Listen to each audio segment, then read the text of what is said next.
record. We're here in the matter of Avery versus Manitowoc County. This is a case venued in the United States District Court for the Eastern District of Wisconsin, case number 04C986.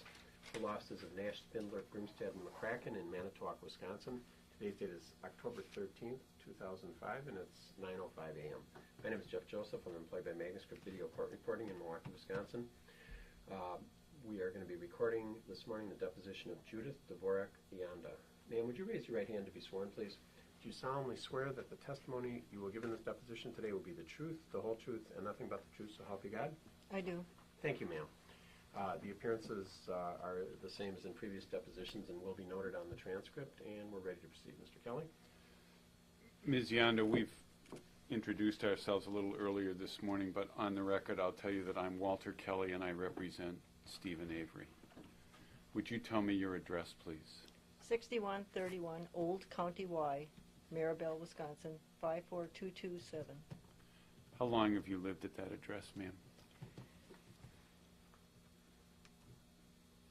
June 30th, 1970. Would you tell me your date of birth and your age, please? 1/10/47, age 58. Are you presently married? Yes, sir. To whom are you married? Michael A. Yanda. And for how long have you been married to Michael Yanda? Since August 6th of 2004. Have you previously been married? Yes, sir. To whom? David J. Dvorak. And from when to when were you married to David J. Dvorak? June 28th, 1970 to September 28th, 1989. Did you and David Dvorak reside at the address on Old County Y that you told us earlier? Yes, sir. Throughout your marriage? Yes, sir. Do you have any children from that marriage? Yes, we do. Could you tell me their names and ages, please? Douglas J. Dvorak, born in 1971. And Victoria Ann Dvorak, born in 1974.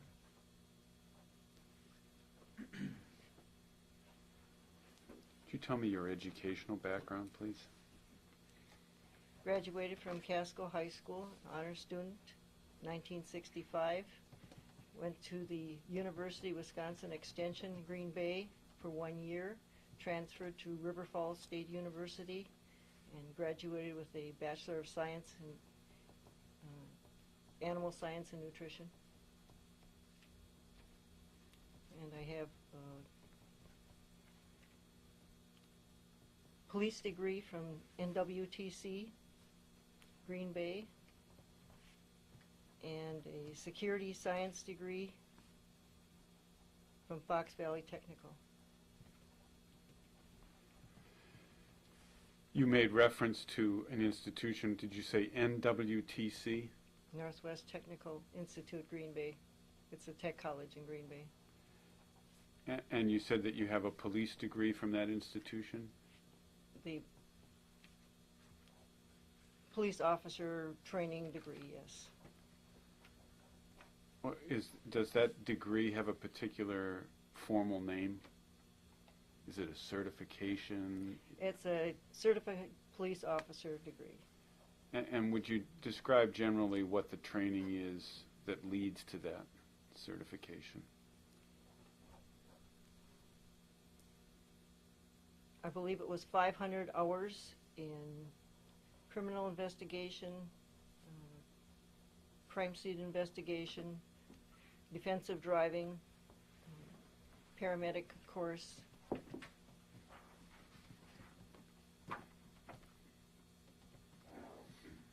Interview and interrogation, several different aspects of police work. When did you obtain that degree? Roughly. I want to say 1982. All right. And then you made reference to a security sciences degree, is that correct? That is correct. from Fox Valley Technical Institute? That's correct. And when did you obtain that degree? March 7th, 1986. And what was the required program of training or education to obtain that degree? Again, this degree was in nuclear science. We had the crime scene investigation, fire investigation, interviewing and interrogation of witnesses, the whole broad aspect of police science again, defined again with the university going toward the nuclear science industry, bombs and explosives, investigating different types of scenes, crime scenes. So the difference between the police science certification and the security science certification was mainly having to do with nuclear and explosives training? Correct. Looking for signs of terrorism in the workplace, looking for different types of devices that could be put in the workplace to destroy the nuclear facility, different things like that. Patrol procedures, writing report procedures. It's much more complicated than the police sciences. Okay. For a period of time, you were employed as a deputy sheriff in the Manitowoc County Sheriff's Department, is that right? Yes, sir. Can you fix that period of time for us? Again, I believe it was 1981 or 82 to 89.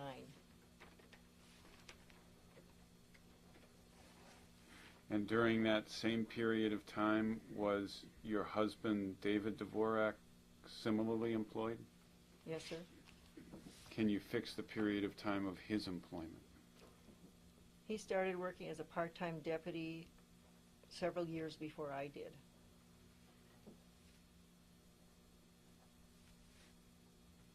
And he has continued throughout with the Sheriff's Department as far as you know? Yes, sir.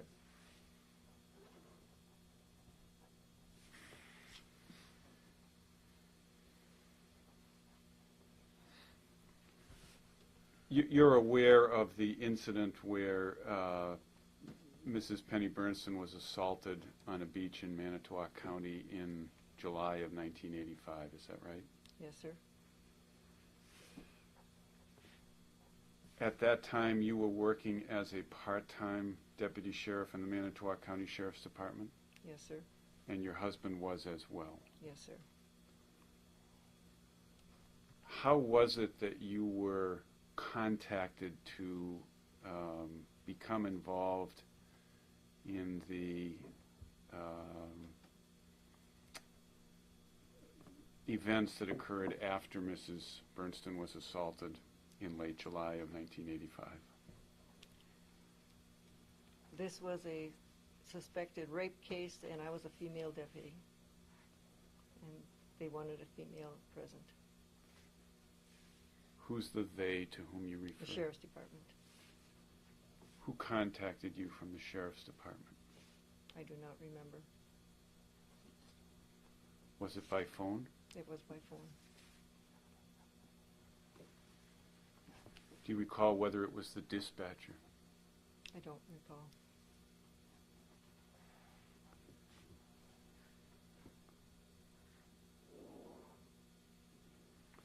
Do you remember whether it was Leroy Bielke?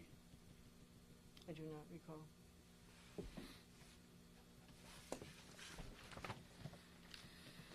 I'm going to show you an exhibit that's been marked as Exhibit 133. Ask you to take a moment and examine that.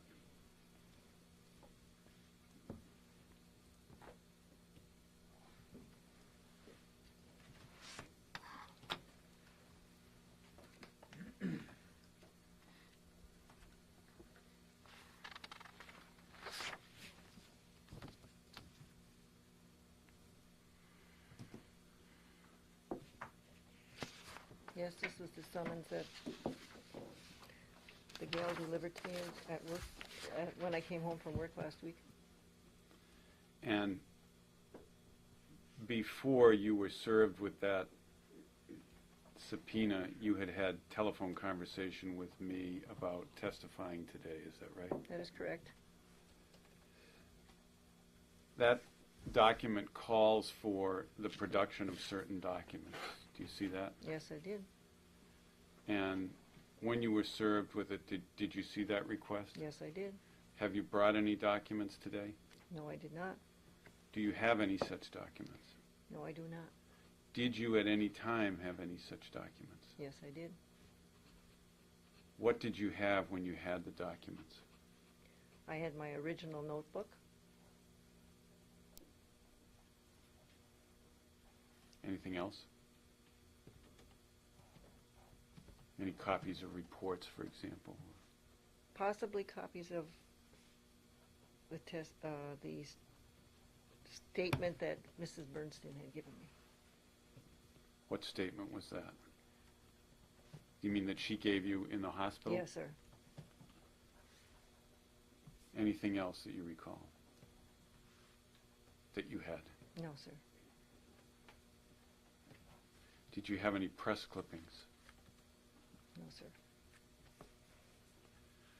What became of those documents?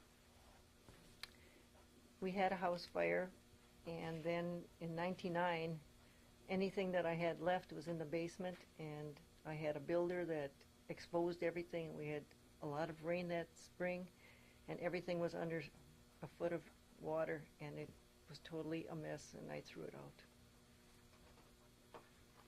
That was in 1999? Yes, sir. When was the fire?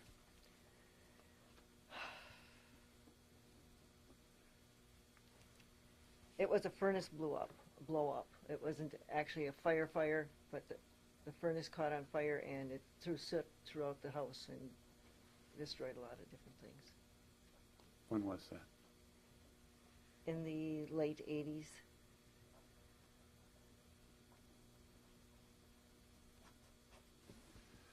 After you spoke with me on the phone about coming in to testify, did you have any conversations with any person about the fact that you had been contacted by me?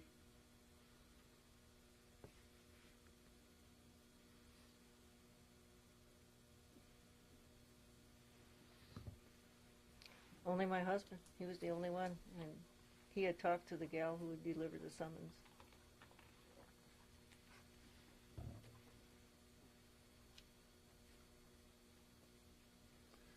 Did you make any effort, after having spoken with me, to avoid service of process by the woman who was serving the subpoena?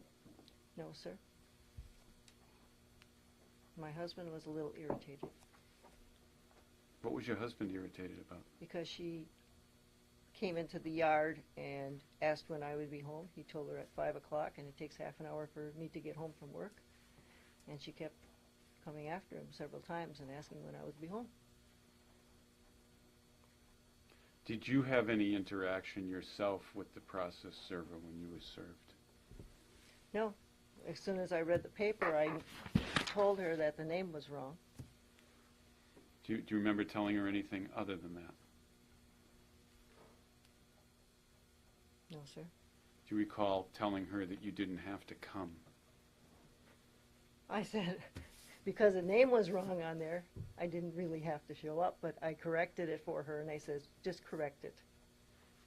Do you know whether or not before you and she had that interaction, she had previously attempted to serve the process on you at your home? No, I've never seen her before. Okay. Since the service of the process, have you had any conversations with any person other than your husband about this case? Yesterday with Amy Doyle Where did you meet with Ms. Doyle? at the Sheriff's Department. For how long did you meet with her? 3 hours. Did you review documents with her? Yes, sir. Had you previously given a statement to Ms. Doyle or any other lawyer involved in this case before yesterday? Yes, we had met once before. When was that? I'd have to check my notebook. You have a notebook that records when you met with Ms. Doyle? Just a simple ledger. Date book.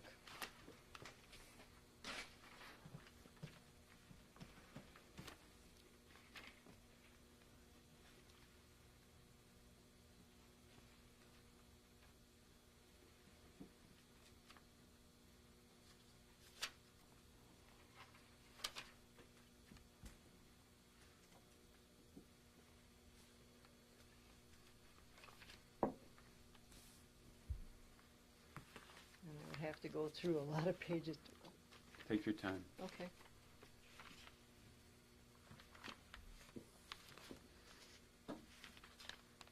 Right here, Thursday the 30th of June at 9 o'clock in the morning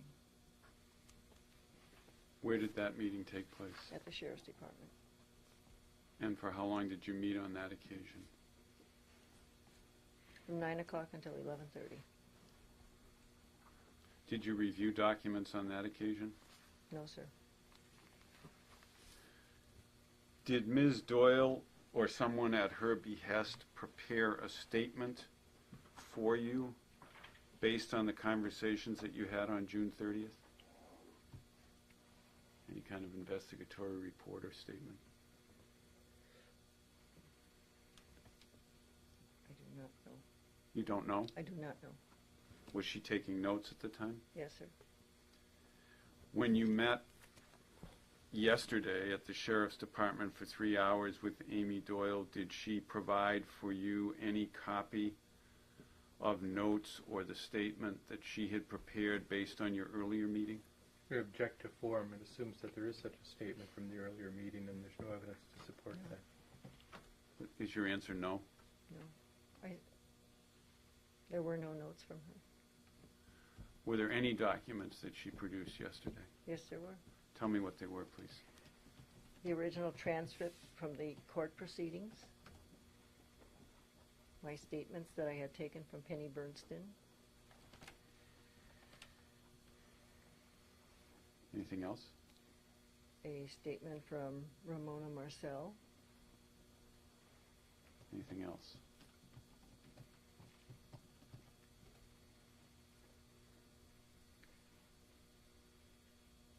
and the incident report from the Sheriff's Department. Incident report of what? The case. Of the assault on Ms. Bernstein? Yes, sir. Completed by whom? Whose report was that? I do not know. It was the Sheriff's Department incident report. About how large was it? Several pages. Yesterday, when you did the review with Ms. Doyle, did you review a copy of a statement that you gave to agents of the State of Wisconsin Department of Justice? Yes, I did.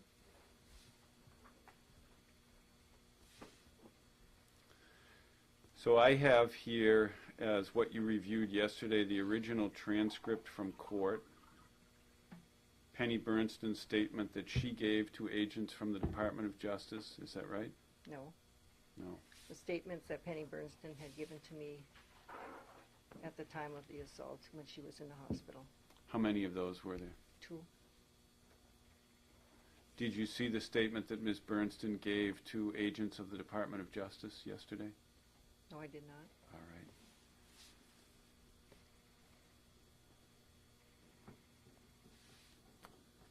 The document that you referred to involving Ramona Marcel was a 2-page document?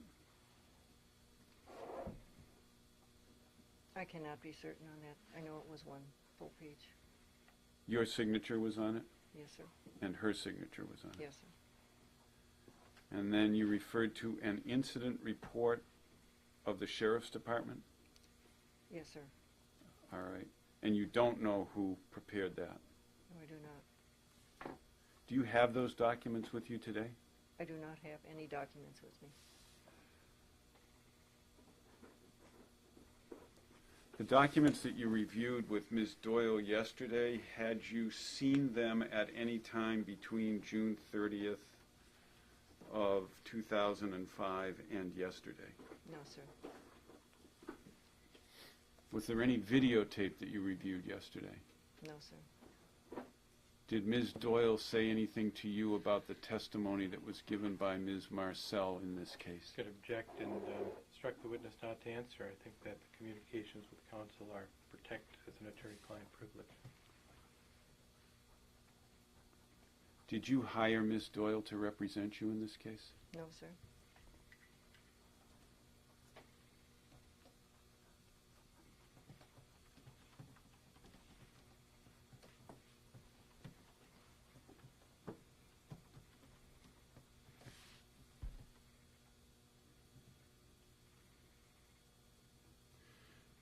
Mr. Pollan, just for the record, you're taking the position that the attorney-client privilege exists for what reason? Ms. Yonda is being produced to be allowed for you to question her about her work and her activities as an employee of Manitowoc County. Our firm is representing Manitowoc County, and we met with Ms. Yonda in order to prepare for her testimony and assure that her testimony was most accurate and complete. The content of those communications are protected under the attorney-client privilege.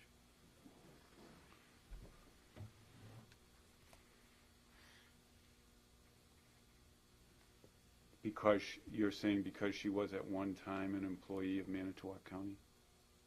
That's why the privilege obtains? Sure.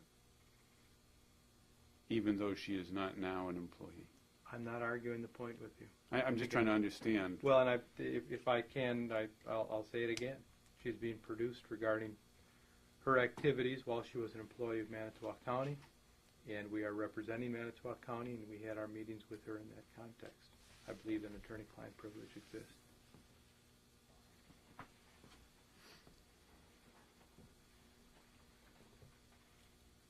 Since the time that you first had contact with me on the telephone, Ms. Yonda, other than the meetings that you've had with Amy Doyle that you've told us about and the conversation with your husband, have you spoken with any other person about this matter? No, just my shift commander today telling him that I could not work the rest of the day because I had to give a deposition. Okay. How did you first find out that in September of 2003 that Stephen Avery had been exonerated by DNA? I heard it on the radio. Prior to hearing it on the radio, had you received any information from any other person that Stephen Avery had been exonerated by DNA? No, sir. After you heard it on the radio, to whom did you first speak about what you had heard on the radio?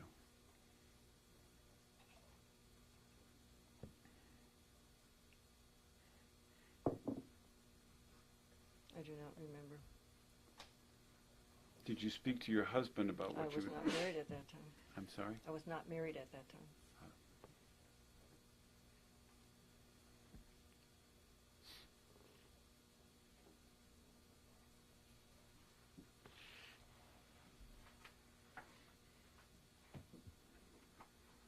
After you heard on the radio that Stephen Avery had been exonerated, did you call anybody on the phone to talk with any person about what you had heard?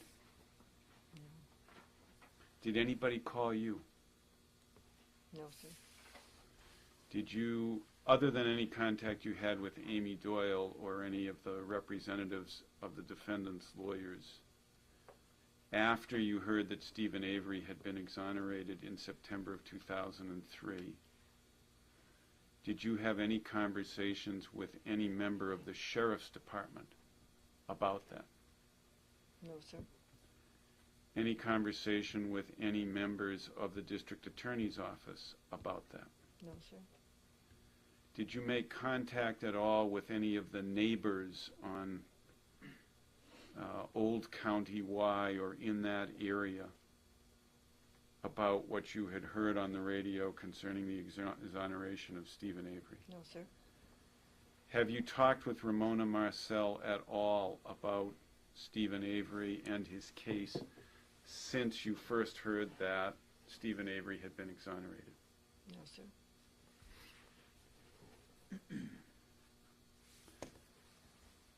After you first heard that Stephen Avery had been exonerated, did you have any conversations with your former husband, David Dvorak, about the case? No, sir. Have you had any conversations with David Dvorak about his testimony in this case? No, sir. Since September of 2003, have you had any conversations with Bill Morris, No, sir. with Tom Kosorik, No, sir. with Gene Cushy, No, sir. with Al Kalanchik, No, sir. with Bill Beck? About this case, no. I saw Bill in the sheriff's department the first time I met with Amy Doyle, and that was the only time I had seen him. But it was just hello. No talk about the case? No, sir. Have you had any conversations since September of 2003 with Sheriff Peterson about the case? No, sir. Did you see him when you first went in to see Amy Doyle?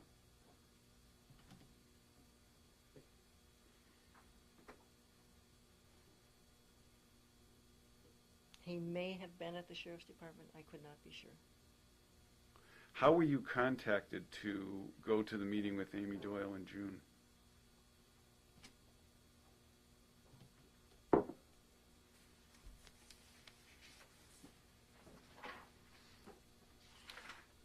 A letter was sent to me. By The firm? Mr. Pollin's firm, Amy Doyle? Yes. The law firm. And after you got the letter, did you in turn contact Ms. Doyle? Yes, I did. Tell me about the conversation you had with Ms. Doyle when you contacted her. I just called that I had read the letter and was replying to her at her request. And I said I would be there for the meeting.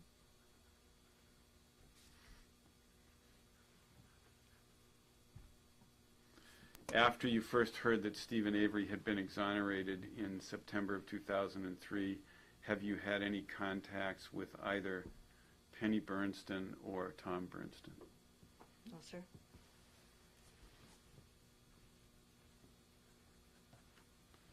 Did anybody from the press contact you in an effort to speak with you about your involvement in the case after it became known that Stephen Avery had been exonerated? No, sir.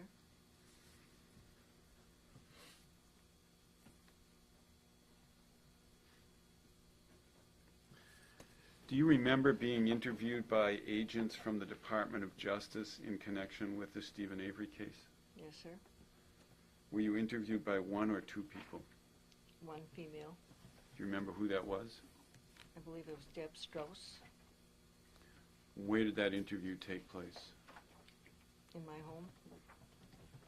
How was that meeting set up?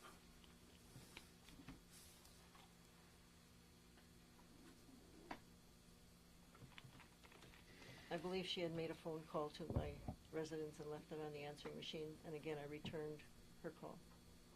When you returned her call, what did she tell you? Just that she wanted to meet with me and go over the case.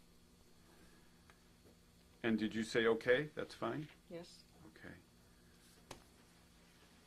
After she called you and you made those arrangements, and before you were interviewed by her, did you have any conversation with any person in the world about the Stephen Avery case? No, sir. After you were interviewed by Deb Strauss, did you have any conversation with any person in the world about the interview that you had had with her?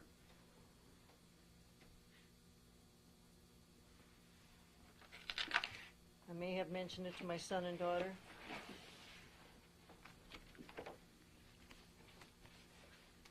Do you have any recollection of anything they said to you when you mentioned it to them? No. Do you know whether or not they spoke with your former husband about what you and they had spoken about? We did not speak about anything, just that I had had a meeting with Ms. Strauss. The content of the meeting was not something you talked to your son and daughter about? No, sir. Have you had any conversations with your son and daughter about the fact that your former husband testified in this case? No, sir.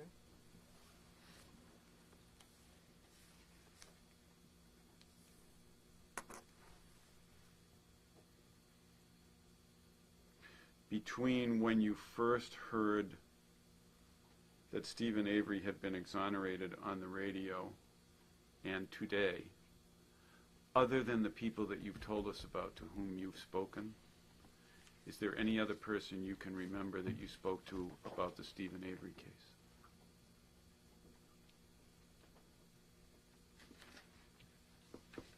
No, sir.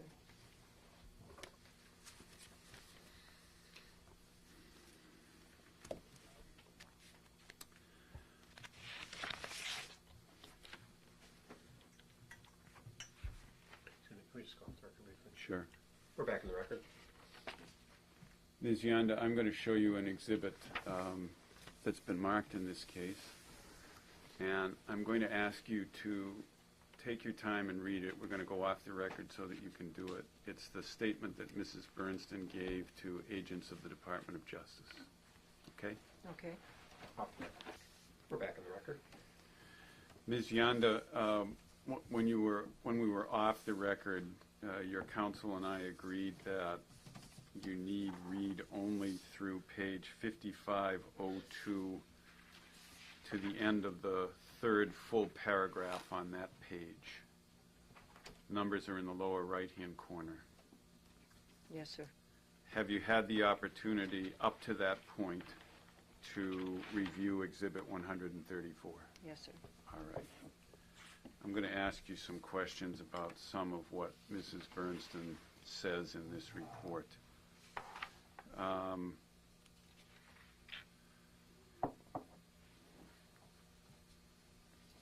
If you turn to page 5500, first of all, were you in the emergency room with Mrs. Bernstein? Yes, I was. And was the sheriff in the emergency room with you when Mrs. Bernstein was being treated? According to this report, yes. I do not remember. Do you know that in your own report you told agents of the Department of Justice that there was some other detective in the emergency room with you?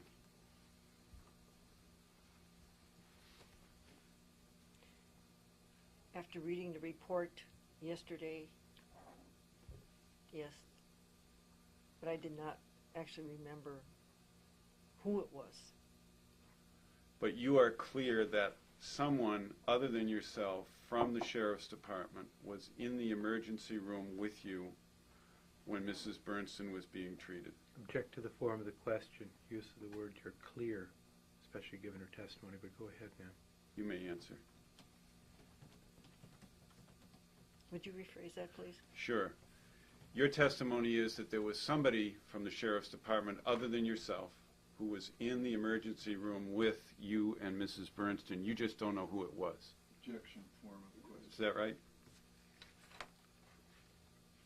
That's correct. I did not remember who it was. Now that you've read Mrs. Bernstein's statement, do you believe it was Sheriff Kosarik? Objection, no foundation. You can answer. Again, I do not remember exactly who it was, but it may have been the sheriff. All right.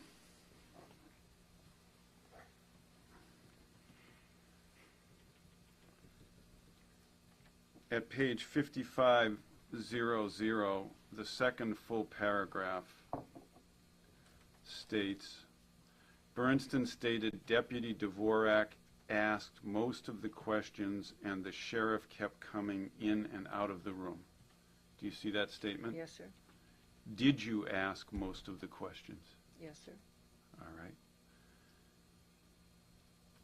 The next sentence says, Bernston said the entire time she was answering the investigator's questions, she was being treated by the physician. Was that your observation? Yes, sir. Then that paragraph goes on. Bernston did not think Deputy Dvorak ever left the room. However, the sheriff left the room during certain parts of the examination by the physician. Let me take the first part of it. Did you ever leave the room? No, sir. Objection to form of the question. Yeah, joint. Also foundation. Did the other person from the sheriff's department, whoever it was who was in the room with you, with Mrs. Bernston, leave the room from time to time? Yes, sir. Do you know what occasioned that person to leave the room from time to time? Yes, sir. When the pubic combings were taken and the samples, that person was asked to leave the room.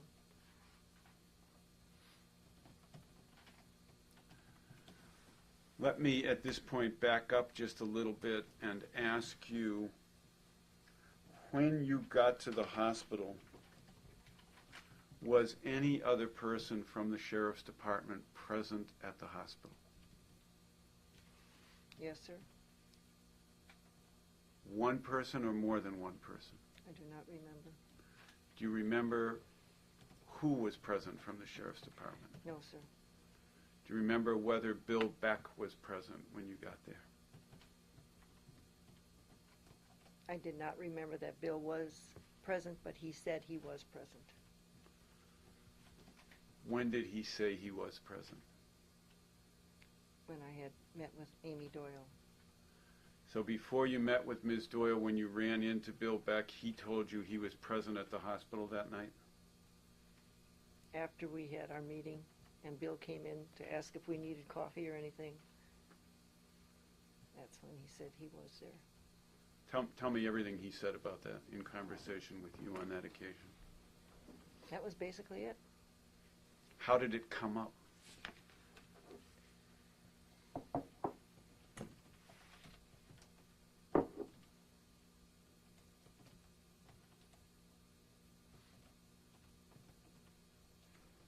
I had not seen Bill in several years, and all of a sudden, it was just like a recollection. I said, or either of us asked, were you there?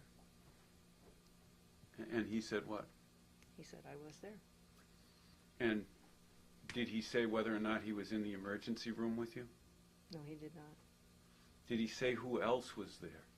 No, he did not. Do you remember whether or not when you were at the hospital that night and you were in the emergency room if Al Kalanchik was present in the emergency room? I do not remember.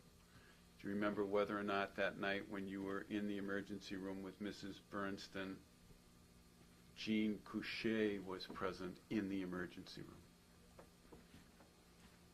Not while I was in there. I don't believe so. As I understand it, you were in there the entire time that Yes, Mrs. sir. Bernston was in there. Is that right? Yes, sir. So your recollection is that Mr. Couchet was never in the emergency room Objective form. that night? Same objection. You can answer. I do not remember if he was. I don't believe so. All right.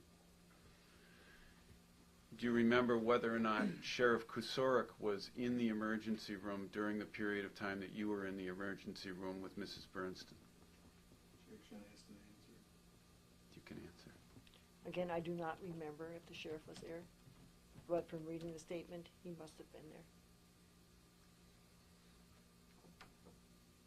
Is there any other detective from the Manitowoc County Sheriff's Department that you recall was present in the emergency room with you and Mrs. Bernston that evening than Detective Kalanchik, Inspector Couchet, Sheriff Kusorik,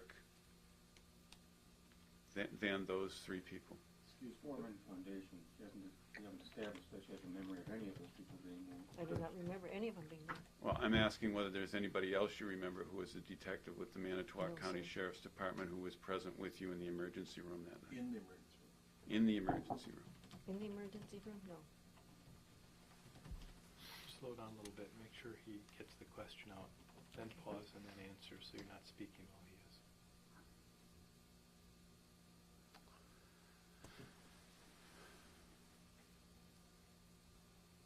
Tell me the questions that you were asking Mrs. Bernston. I asked her what happened, to describe all the incidents of the assault, what she remembers of the description of the person, what he did to her.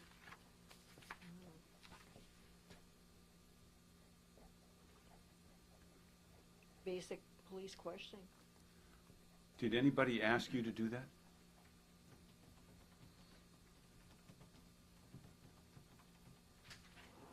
Whomever was at the hospital said, here are incident forms, take the statements.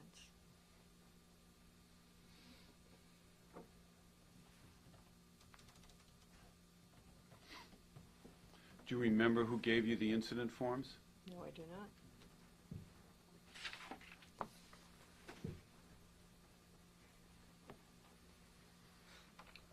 Was whoever Go ahead. Was whoever gave you the incident forms a person who was in the emergency room with you that evening, with Mrs. Bernston? Again, I do not remember who was in the emergency room. I remember there was a curtain that was pulled, and I was in with Mrs. Bernston alone, that I could not see who was coming back in and out. So you were questioning her inside the curtain in the emergency room, and no one else was present other than you and Mrs. Bernston when you were questioning her? And the attending physician and nurse. Was there one physician or more than one physician? I could not remember at this time. Was there one nurse or more than one nurse? Again, I do not remember. Do you know the identity of the doctor who was examining Mrs. Bernston? No, sir. Do you remember whether any person from the Sheriff's Department other than yourself asked the doctor to conduct a rape protocol examination? No, sir. Did you ask the doctor to conduct such an examination? Yes, sir. Was anyone else present when you asked the doctor that? Again, I do not remember. Previous to when Mrs. Bernston was assaulted on July 29th, had you ever been assigned to investigate a rape? No, sir. Had you ever been present at the hospital when any victim had been raped and a rape protocol was being conducted? No, sir.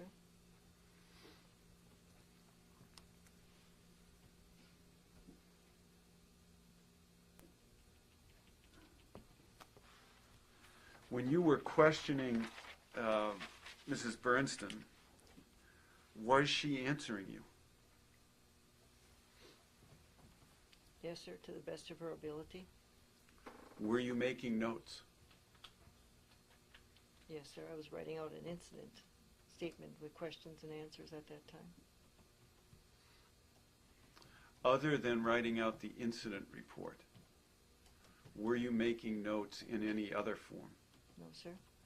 Specifically, did you make notes separately and then prepare the incident report? No, sir, I do not believe so. You think you simply wrote out Yes, sir. the incident report on that form that night? Mm-hmm. Is that correct? Yes, sir.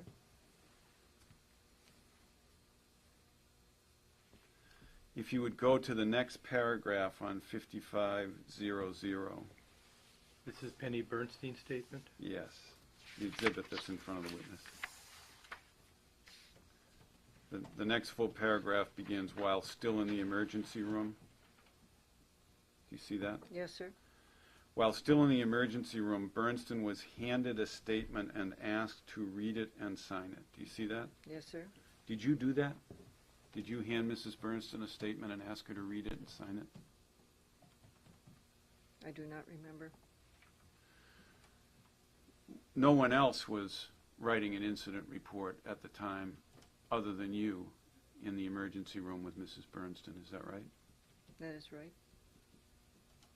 So is there anybody else who might have handed her an incident report and asked her to read it and sign it than you? Objection to form. And foundation. You may answer.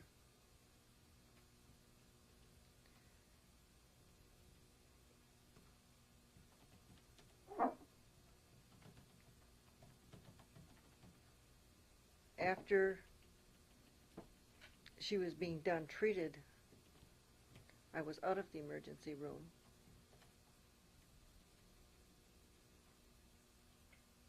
And I do not know how long she was still down there. Is it your testimony that you did not previously testify here today that you were with her for the entire time she was in the emergency room? While she was being treated, but after the treatment, I believe that they cleaned her up and took her up to a room. And during that time, I was not in the emergency I'm not room. asking you.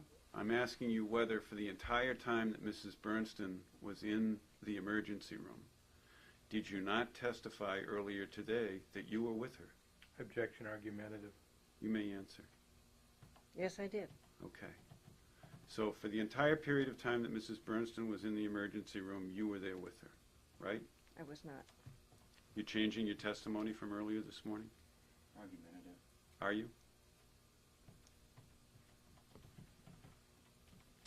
I was there during the statement time. That is correct. I was not there after the kit was taken and when she had been cleaned up and taken to her room.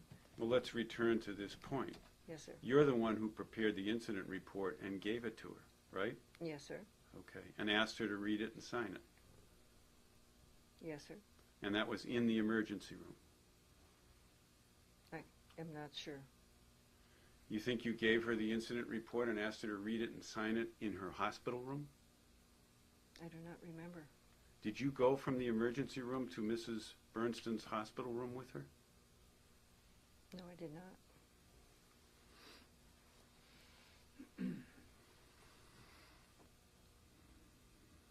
If you'd continue on in that paragraph. This statement had been completed by Deputy Dvorak and was a summary of the information Bernston had provided. Do you see that?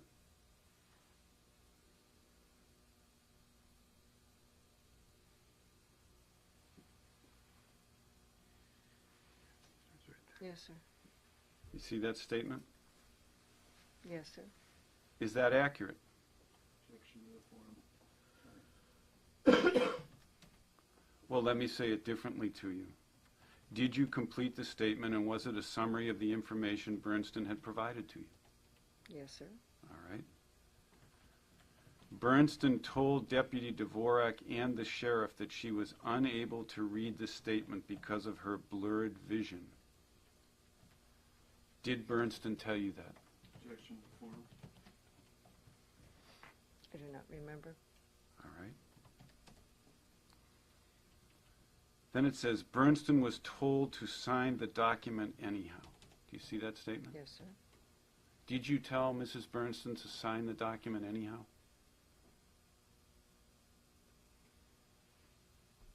I do not remember ever saying that.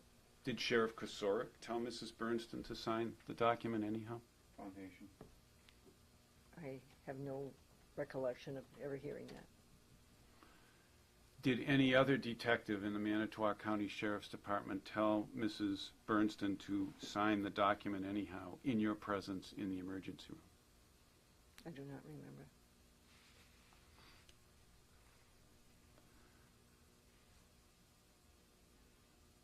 Do you remember whether Mrs. Bernston signed the document at that night in the emergency room? Again, I do not remember. Do you remember whether or not Mrs. Bernston read the incident report that you prepared that night in the emergency room? No, sir. You don't remember? No, I do not.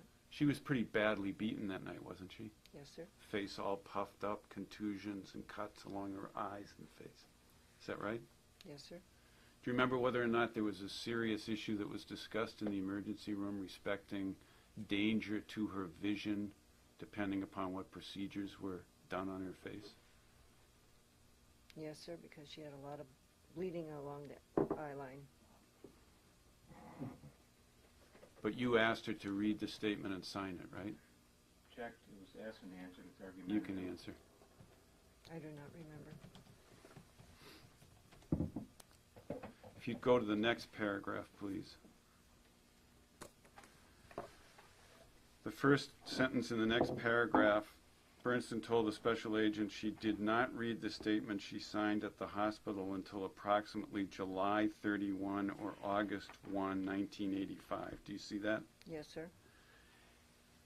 On the day following the evening on which Mrs. Bernstein was assaulted, did you have any contact with her? When she was released, the next day, yes, I visited her in the hospital the next morning before I went to the sheriff's department, and I brought her some flowers. And that was pretty early in the morning, wasn't it? Yes, sir.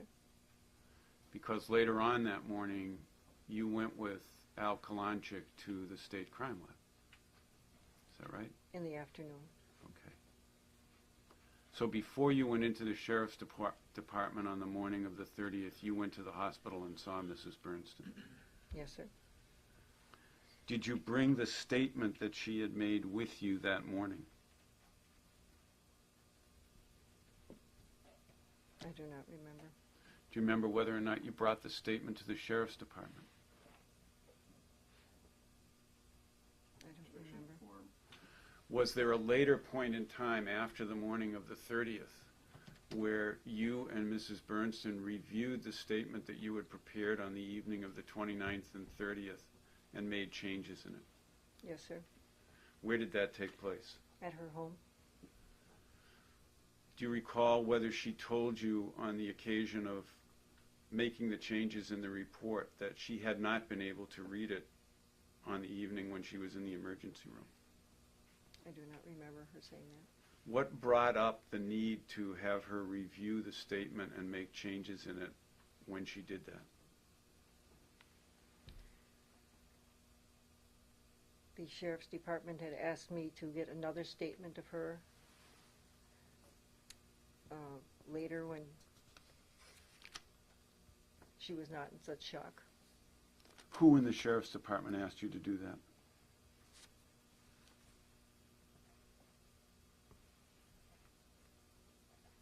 I do not remember if it was a sheriff or shift commander. And if it was the shift commander, who would that have been? I do not remember. You testified earlier that amongst the things that you asked Mrs. Bernstein in the emergency that night were what had happened to her, what her assailant did to her, and what description she could give you of the person who assaulted her. Is that correct? That is correct. Was there a nurse present when you asked her that? Yes, I believe so. The nurse kept on with the examination and what they needed to do to her. So whatever description of the assailant was given to you by Mrs. Bernstein was something that the nurse would have heard. Objection calls for speculation. Yeah, She was there. She can tell us, Yeah, she guys. doesn't know what a nurse heard. Yeah, you're not a Objection witness. to the form. Neither are you, counsel. You can answer. Possibly. Was the doctor present when she gave the description of her assailant? I do not remember. When she gave the description of her assailant, did you say that it sounded like Stephen Avery? No, sir. Later on that evening, you made that statement. Is that right? Object to form. You may answer.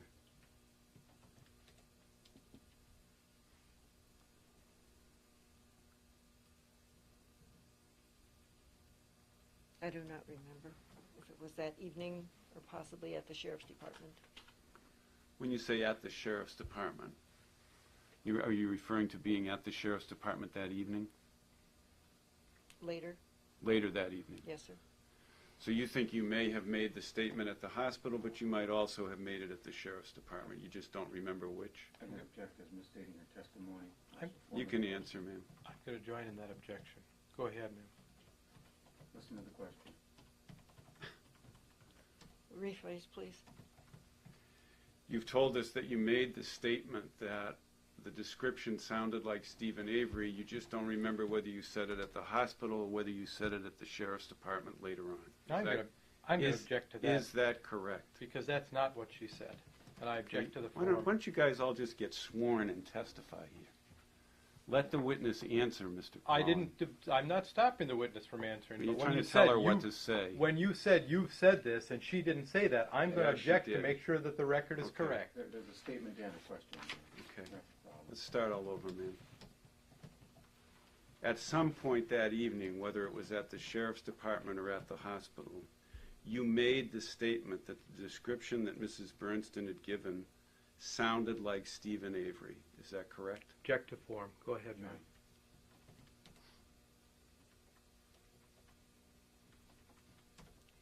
I do not remember making such a statement.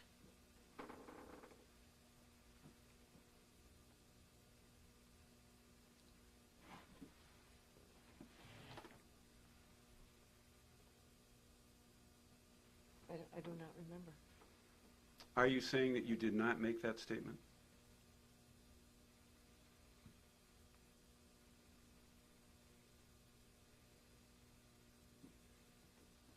I do not remember making that statement. Do you deny making that statement? No Well- question, argumentative. And speculative at this point. Yeah. Go ahead, Do you ma'am. deny making that statement? Same objection. You may answer. Sir, this was 20 years ago. I do not remember making that statement. I'm understanding that what you're telling me is you have no memory one way or the other about making the statement. Is that correct? That is correct. So you're not denying that you made the statement. You're just saying, I don't remember whether or not I made the statement. Is that right? That's correct. Okay.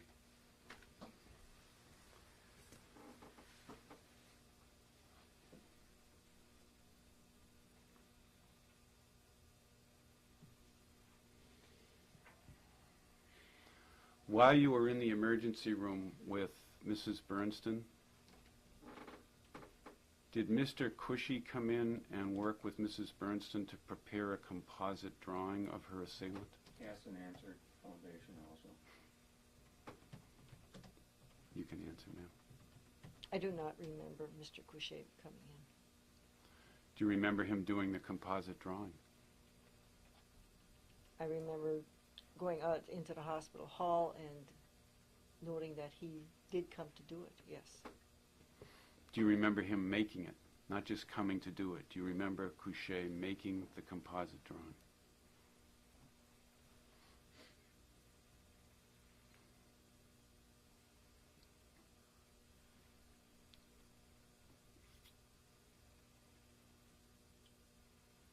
Did I see him make it? No. Would you rephrase what you're really asking? Actually, you just answered it. You did not see Couchet making the composite drawing. That is correct.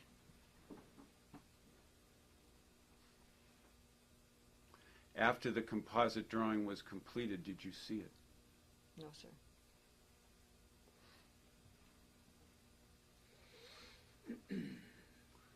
Was the composite drawing made while you were in the emergency room with Mrs. Bernstein?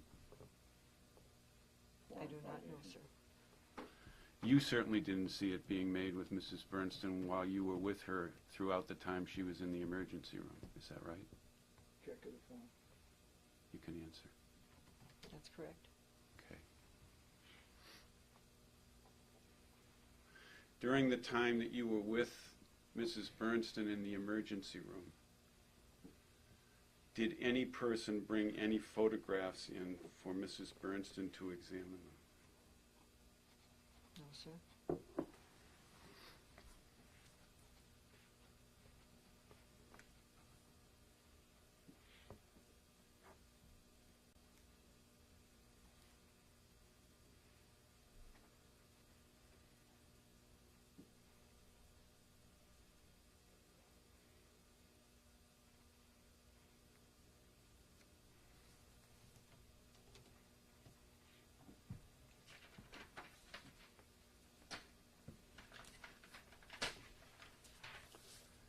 Do you recall about when you got to the hospital?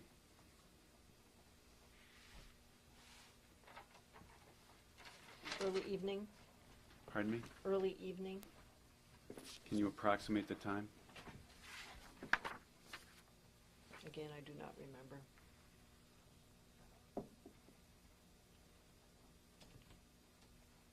Do you recall about how long you were at the hospital?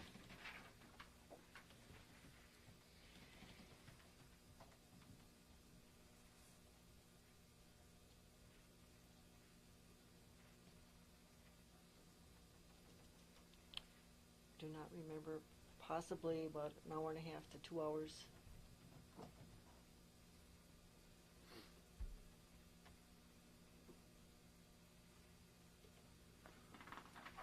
Between the time that Mrs. Bernston was in the emergency room with you and when she was transferred to a hospital room, what did you do?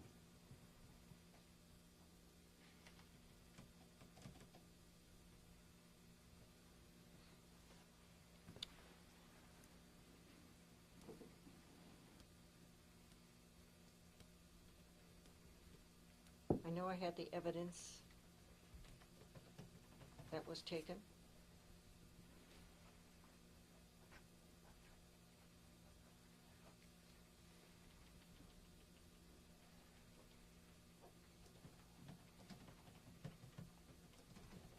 And I may have just taken a break. I'm not sure. I don't remember. Did you give a copy of the signed incident report to the sheriff during that period of time? It was given to someone from the department. I do not remember who it was. It could have been the sheriff. It could have been the sheriff. It could have been Cushy. It could have been. Like I say, I do not remember who it was given to. Okay. Well, there's just a certain number of people I have to go through with because they're the people who are at the hospital as far as we know. So it could have been given to Couchet. Possibly. It could have been given to Beck. Possibly. Could have been given to Kalanchik. Possibly. Anybody else that you can think of that it might have been given to? No, sir. All right.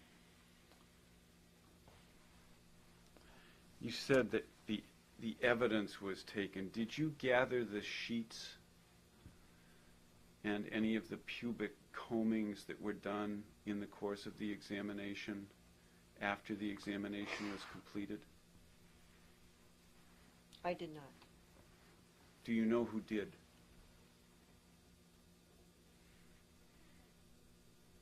No, I do not. What evidence did you gather?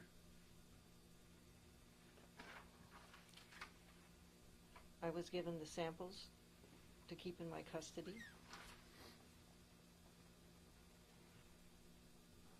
Anything else? It was a rape kit samples. Anything else? At that time, no. Tell me what the rape kit samples are. What's that mean? They take vaginal smears, fingernail clippings, pubic combings,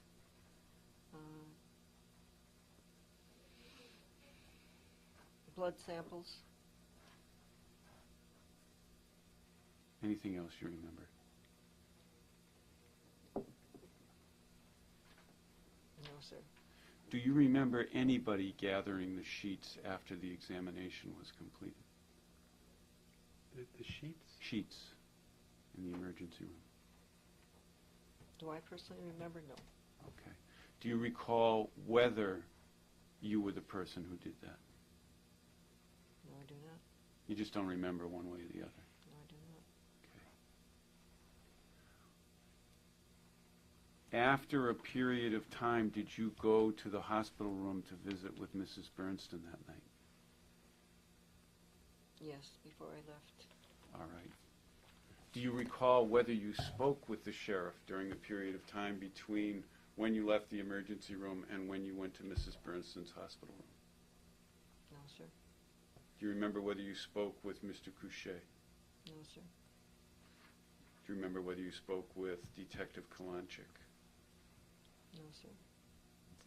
When you went to Mrs. Bernstein's room, who was present?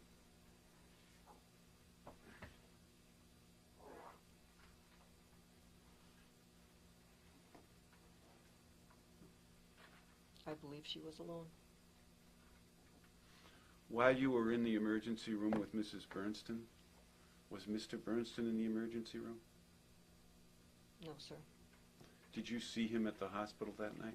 Yes, sir. Where did you see him? In the hallway outside of the room. Outside of the emergency room? Yes, sir. So, was he there with Sheriff Kusorik?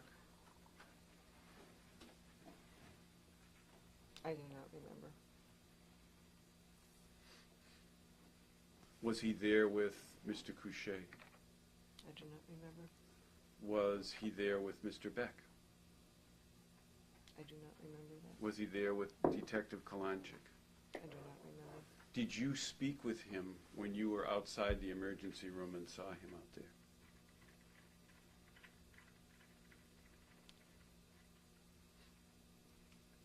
Yes, I remember walking in and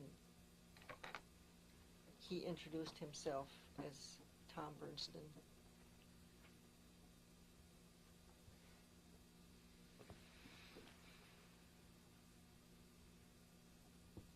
And made some reference that his wife was in that room. When you say you remember walking in, To the hospital. so when you arrived at the hospital, Tom Bernstein was there, Yes, sir. and he introduced himself to you and told you that his wife was in the emergency room. Yes, sir. And at some point after that, you entered the emergency room, Yes, sir. and you stayed with Mrs. Bernstein, and during the period of time that you stayed with Mrs. Bernstein, you don't recall whether or not Mr. Bernstein came into the emergency room. Is that your testimony? Objection, formal question. You can answer. I do not believe so. You think he did not come into the emergency room? That is correct.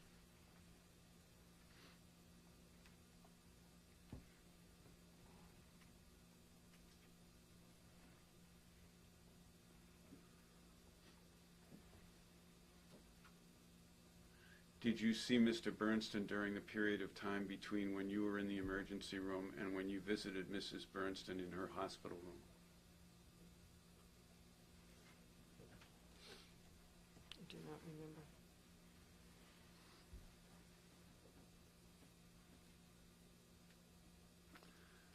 Would you turn in the exhibit 134 to page 5501? This is Penny's statement now again we're in? Yeah, that's the exhibit that's before the witness. Thank you.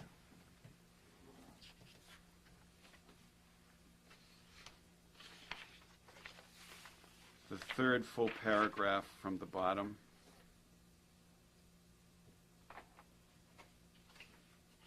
One that begins, Bernstein said on August 1, 1985. Do you see that? Yes, sir. That paragraph says that Sheriff Kusorik sent you to Mrs. Bernstein's house because the sheriff was concerned about Bernstein's personal safety. Do you see that? Yes, sir. Did the sheriff do that? Yes, sir. Did he tell you that he was concerned about her personal safety? I believe so. Did he tell you why? No, sir. By that time, Stephen Avery had been arrested, right? Yes, sir. In fact, you were present at the house that evening when Stephen Avery was arrested. No, sir. You were not? No, sir. You did not assist in executing the arrest warrant? No, sir.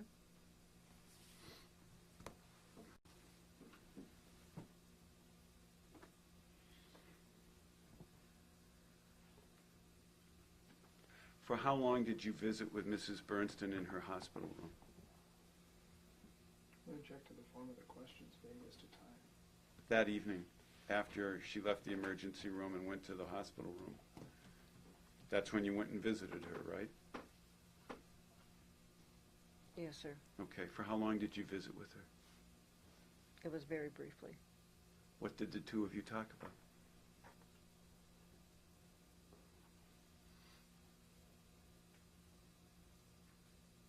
How she was doing. Was she okay? Is there anything she wanted to add to her statement, possibly? Did you have the incident report with you? I do not remember. Well, if you were asking her if there was anything she wanted to add to her statement, did you have something where you intended to write down whatever she told you in response?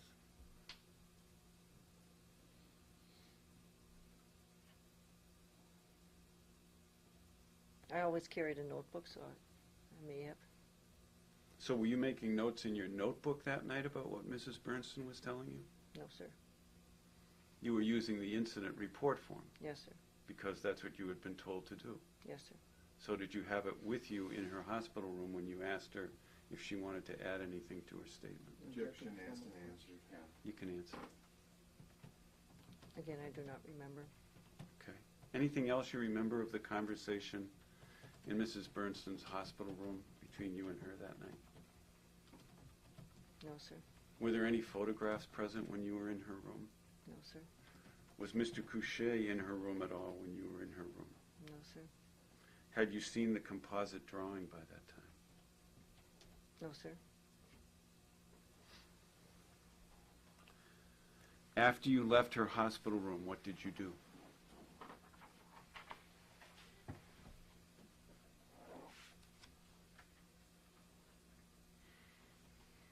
I may have gone back to the sheriff's department. You say you may have. Is there something else you might have done? Either I went back to the sheriff's department and filled out a time card, or went straight home.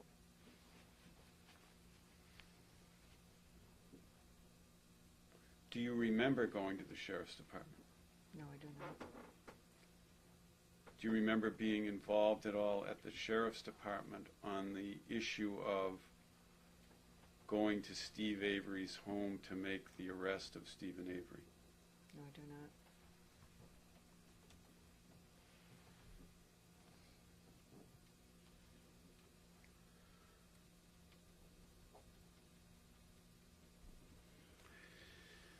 Let's follow the possibility that you may have gone straight home. When you left the hospital room, did you talk to anybody else before you left the hospital itself?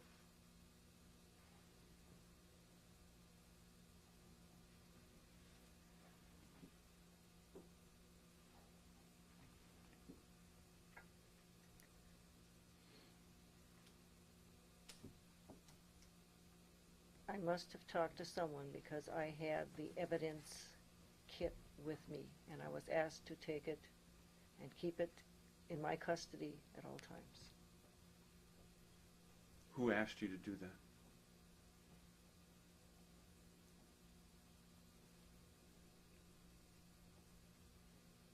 Again, it must have been the detective who was assigned the case, Who was that? Al Kalanchek.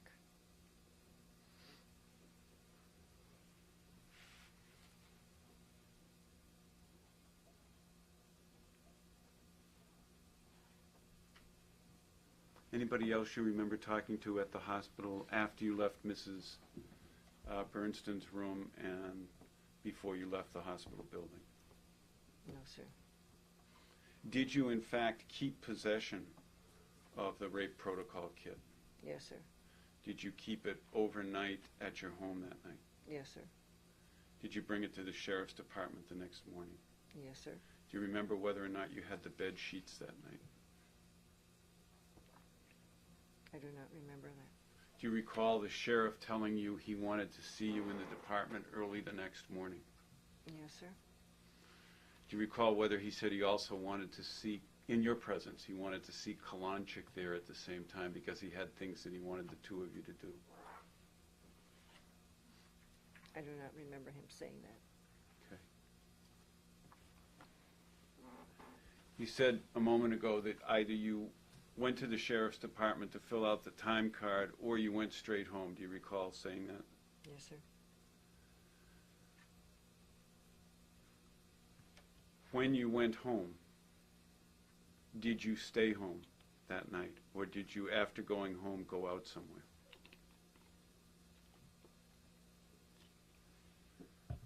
No. No. When I got home, I stayed home. All right. Before you went home, did you visit Mrs. Marcel? According to the statement I read yesterday, yes, I must have. All right.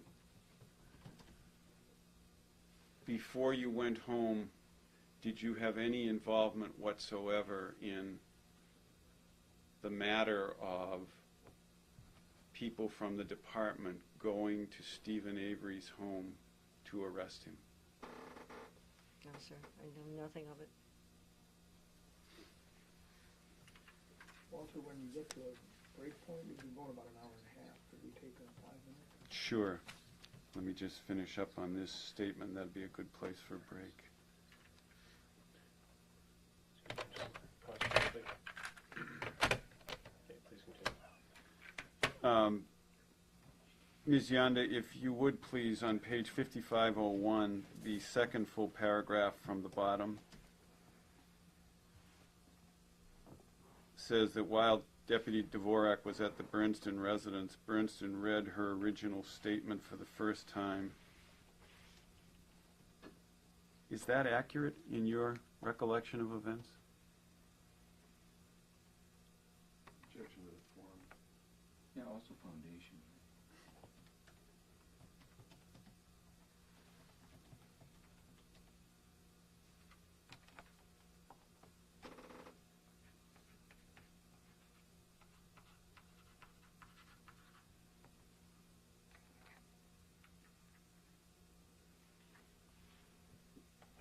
To my best recollection, yes, that was the first time she had read her statement.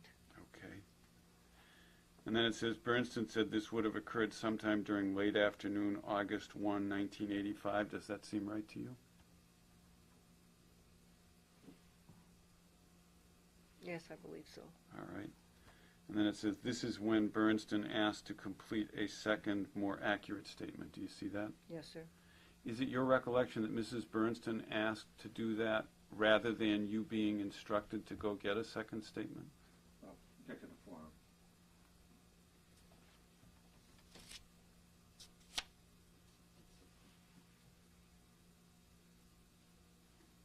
Would you rephrase that, please? Sure. Earlier you testified that you thought you had been instructed by somebody from the sheriff's department to go get a second statement. This seems to be saying that Mrs. Bernston asked to complete a second, more accurate statement after she saw the first statement that had been prepared the night that she was assaulted. So that's what I'm asking you.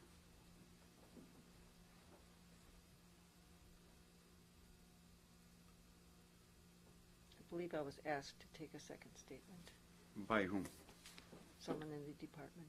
You don't remember who? No, I do not.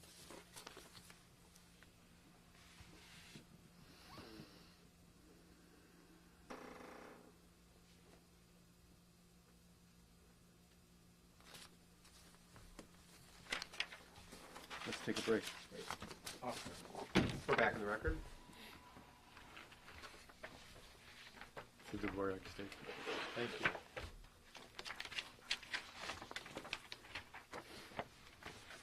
This was 3-5. Yeah. Ms. Dvorak, I'm going to show you what's been marked as Exhibit 135. As I understand it from your earlier testimony, you reviewed that document with Ms. Doyle yesterday, is that right? This is your statement to the Department of Justice agents. Yes, sir. Name is Yonda. I'm sorry. Pardon me. Actually, let me go back to something involved in the review that you did with Ms. Doyle. You referred to an incident report that you reviewed. Do you recall that? Which one? When you were with Ms. Doyle yesterday, you said in your testimony earlier today that amongst the things that you reviewed was an incident report, a sheriff's incident report concerning the Stephen Avery matter. Yes, sir. Okay. Did that incident report have numbers in the upper right-hand corner in black magic marker that were kind of jumped out from the page that were on the pages of the incident report? I do not remember.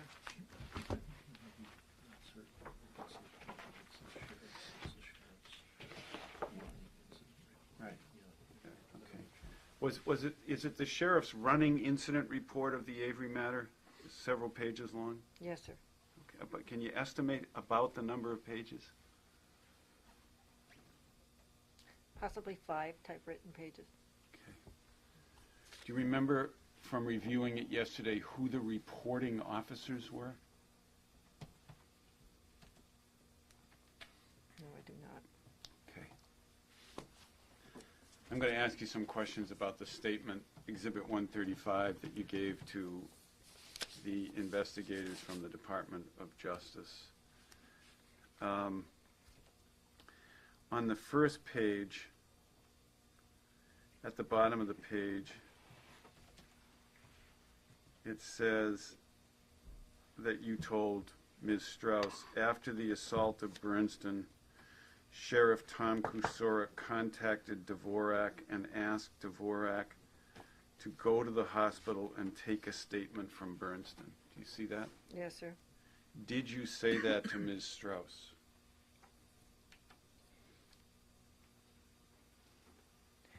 I do not remember saying that exactly. It was either the sheriff or someone from the sheriff's department. Well, are you doubting the accuracy of the recordation of your statement in that respect by Ms. Strauss? Object to the form of the question, You can answer. and recordation suggests that it's verbatim. Form of the question, foundation. You can answer, ma'am. Just ask that again, please. Sure. Are you doubting the accuracy of the statement as it is recorded here by Ms. Strauss that you made to her about that? Same objection.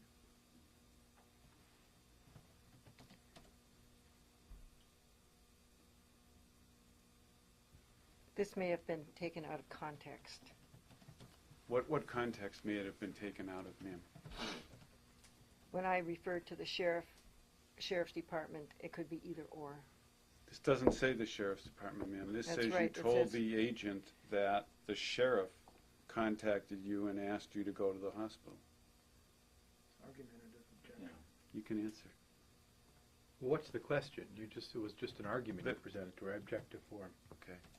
The question is, are you doubting the accuracy of the statement as it's stated here by Ms. Strauss that it was Sheriff Kusorik who told you to go to the hospital and take a statement? Ask and answer, argumentative. You can answer. Again, if I may explain myself, it could have been the sheriff himself or the sheriff's department. I do not remember who definitely asked me to take the statement. Is that what you told Ms. Strauss? That it could have been the sheriff or the sheriff's department and you didn't remember who it was that asked you to take the statement? I do not remember saying anything directly to Ms. Strauss. Again, when I refer to the sheriff or sheriff's department, they've been interchangeably used as the same phrase. By you. Yes, sir. So do you remember making this statement to Ms. Strauss? Object to the form. This precise statement that's here in the document. Same objection. Yeah, ask and answer. Quote, after the assault, Sheriff Tom Kusorik contacted Dvorak and asked Dvorak to go to the hospital and take a statement from Bernston. Ask and answer form.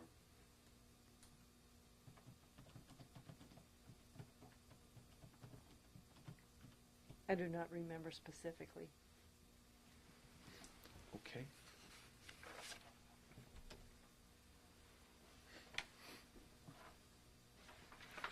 Would you go to the top of the next page?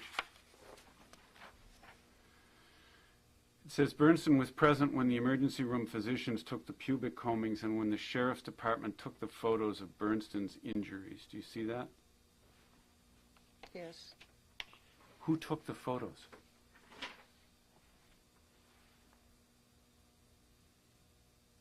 I do not remember. Let's have it. Excuse me, counsel, what are the Bates numbers you have. 5603 is the page I'm. Okay. I've got the different one. Thank you.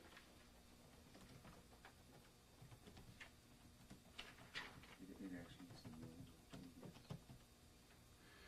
In the next paragraph down, ma'am, the second full sentence says, Dvorak said the interview with Bernstein was a joint interview between herself and the other detective. Do you see that statement?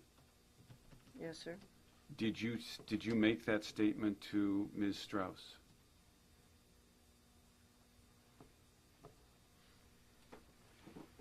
I don't remember saying that.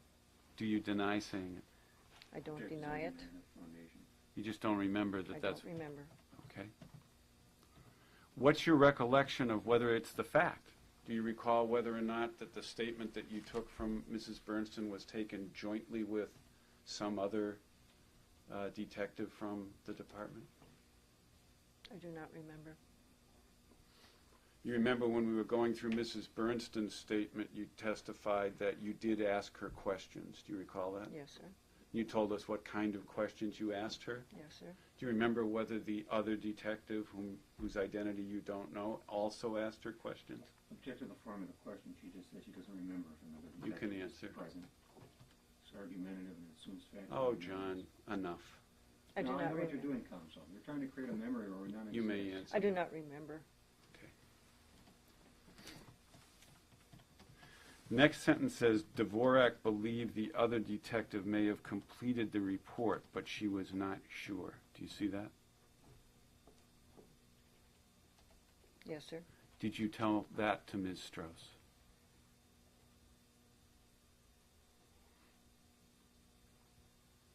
I don't remember saying that. Do you deny saying that? I do not deny saying that. Now, as to the fact itself, is it your testimony today that your best recollection is that the other detective may have completed the report with you? Check is argumentative. Ask and answer. You may answer. The incident statement that I filed was what I completed. And no other detective No, completed? sir. All right. And you're not aware of any other statement completed by any other detective that night? No, sir.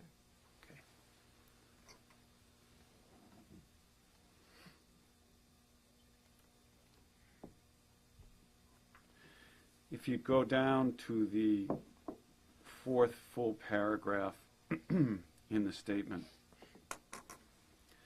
it says, instead of asking Bernstein to provide a written statement, Dvorak thinks it is possible Bernstein gave a taped statement. Do you see that? Yes, sir.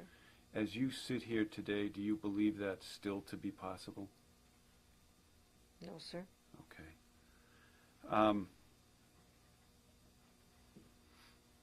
And the next sentence says, Dvorak did not think a written statement was asked for on the day of the assault because of Bernstein's physical and mental condition. Do you see that? Yes, sir. Did you say that to Mrs. Strauss or to Ms. Strauss?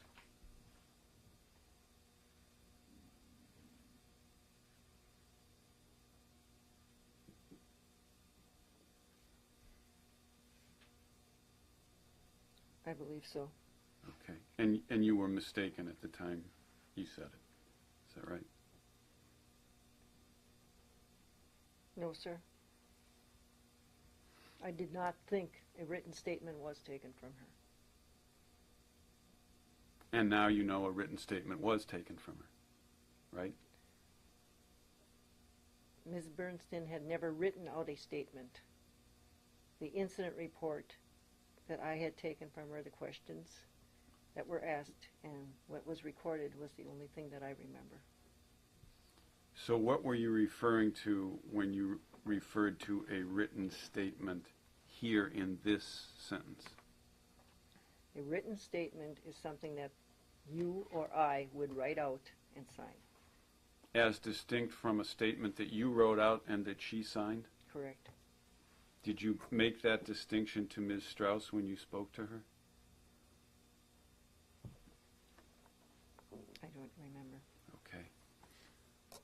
The next paragraph down, first sentence is in July 1985, Dvorak said she lived directly across the street from Stephen Avery. Do you see that? Yes, sir. And that's true, right? Yes, it is. Okay. Okay, sir, may I clarify? No, actually. Okay. You've answered the question. The next sentence says Dvorak said she was familiar with Avery, but they were not friends. Do you see that? Yes, sir. Did you tell that to Ms. Strauss? Yes, sir. Was that true at the time you told it to her? Yes, sir. All right. Dvorak also stated that Avery had been in and out of jail several times. Do you see that? Yes, sir. Did you tell that to Ms. Strauss? Possibly. When you say possibly, are you saying you don't remember? I don't remember. You think she made it up? Objection or argument? You can answer. Go ahead. You knew at the time these events occurred that Stephen Avery had been in and out of jail several times, Object to correct? the form, vaguest to time. In July of 1985, you knew that Stephen Avery had been in and out of jail several times. Yes, sir. Okay.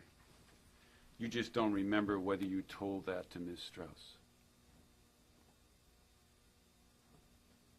That's correct. All right. And then the statement says, Dvorak described Avery as such a dirty man that every time he would come to the jail, the sheriff's deputies would have to make Avery take a shower. Do you see that? Yes, sir. Did you tell that to Ms. Strauss? Possibly, but not in those words. In what words? Do you remember the words you told her? I would object to the form of the question foundation. This is improper impeachment. There's nothing to impeach here. Okay. Do you remember the words you used when you described Mr. Avery as a dirty man to Ms. Strauss? Objection to form Yeah, seems that's not an argument. foundation. You can answer. I do not remember specifically. But reading this is not my words. Well, if you don't remember, how can you tell us that? Objection argumentative. Go ahead, ma'am. You can answer.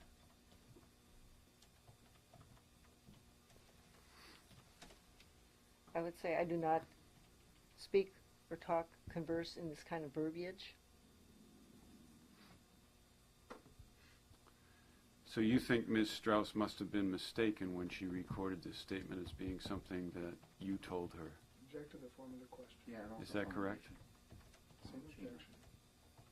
You can answer.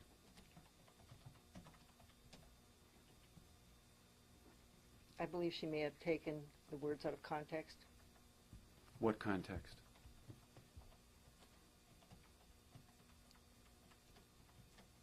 Putting her verbiage into the statement. Why would you think she would do that? Objection calls for speculation. You can answer.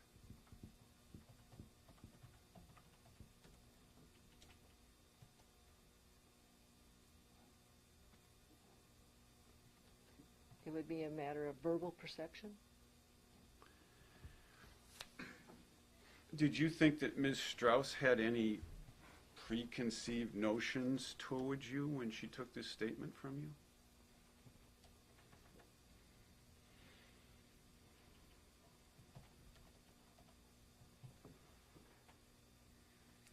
No, I do not.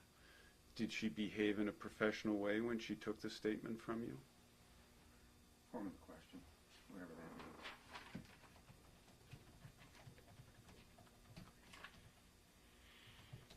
To the best of my recollection, yes. All right. The next sentence says, Dvorak also stated that when she helped execute the search warrant on Avery's house the night of the assault, Avery's house was also very dirty. Do you see that? Yes, I did. Did you tell Ms. Strauss that when she interviewed you?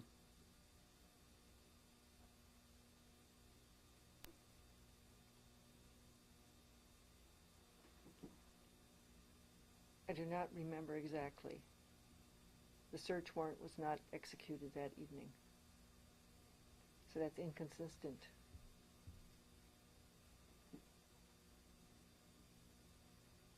Is it your testimony then that you did not tell Ms. Strauss the statement that I just read when she interviewed you?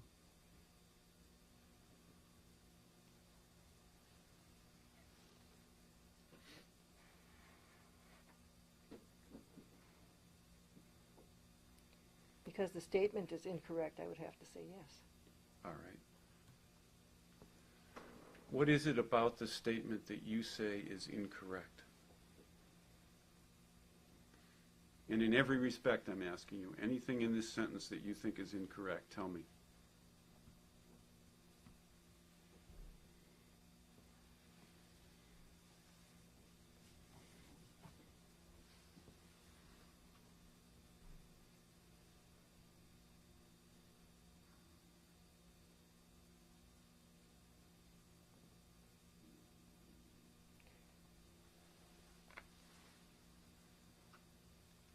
I did help execute the search warrant, but I do not believe it was the night of the assault. When do you think it was?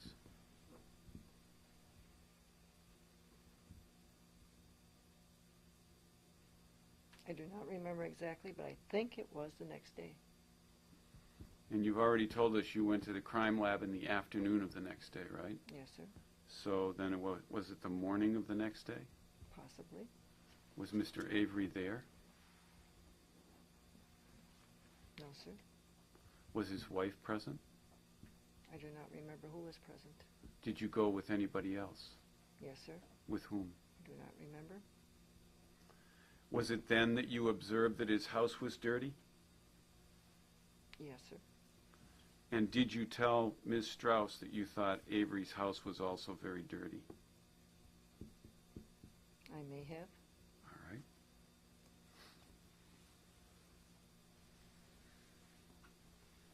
If you drop down, not to the next paragraph, but, I'm sorry, let me strike that. The next paragraph says that the sheriff sent you to the Bernstein's house to tap Bernstein's phone. Do you see that? Yes, sir. Did you say that to Ms. Strauss? I may have. Do you remember saying it to her?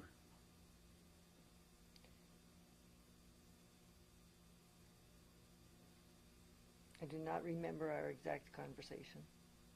Do you remember the substance of your conversation on this topic with Ms. Strauss? No, I do not. Okay. Then it says this was done because the Bernsteins were receiving threatening phone calls at their home and the Bernsteins wanted to have their phone tapped. Did you say that to Ms. Strauss? I may have. The next sentence says you went to the Bernsteins' home with the investigator that you had been at the hospital with. Do you see that? Yes, sir. Did you say that to Ms. Strauss? I do not remember. Was it Al Kalanchik? I do not remember. Okay.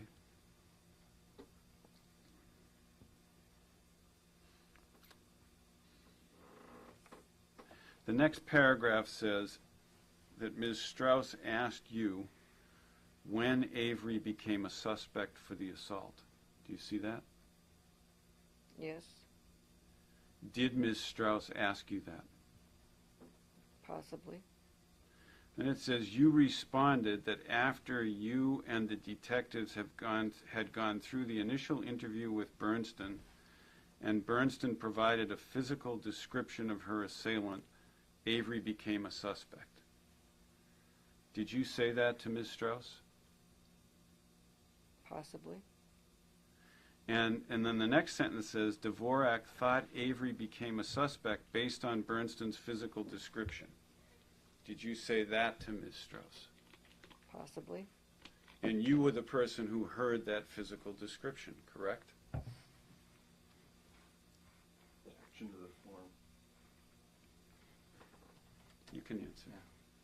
Yes, I did hear the physical description. Okay. And you think some other detective heard it, but you don't know who that was. Possibly. And it was when that physical description was heard, after that physical description was heard, that Avery became a suspect, correct?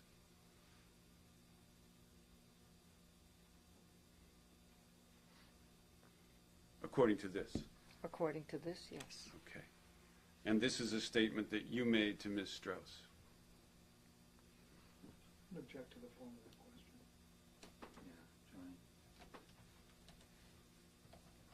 Is that right? Same objection.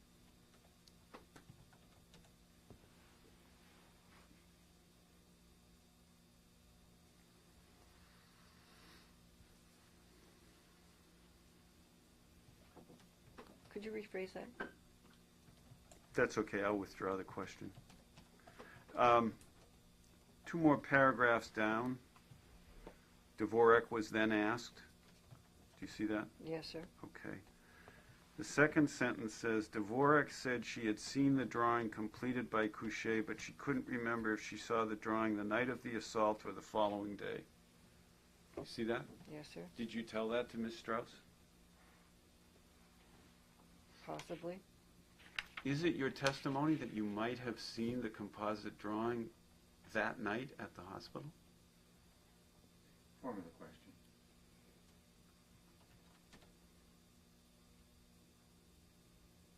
I do not remember. Didn't you tell us earlier in your testimony today that you did not see the composite drawing that night at the hospital? Ask and answer. You may answer.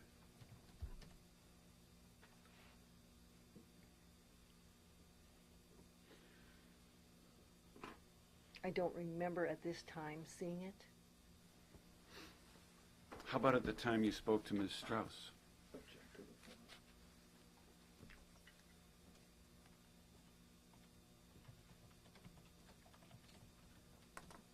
I do not remember specifying any time that I had seen it, or if I did see it. The next paragraph says, Dvorak said that when she saw the composite drawing prepared by Couchet, she thought the assailant looked like Avery. Did you tell that to Ms. Strauss? See, I don't remember seeing that. You don't remember saying that? Not at all.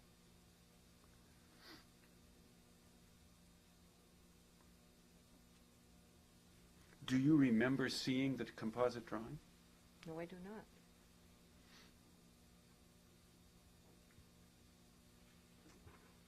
You knew what Stephen Avery looked like as of the time that Mrs. Bernstein was assaulted, right?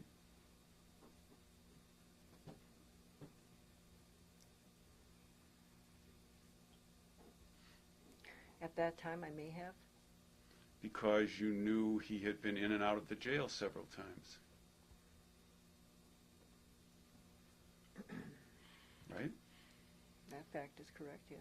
And you knew that he had been arrested for having endangered the safety and life of Sandra Morris at that time.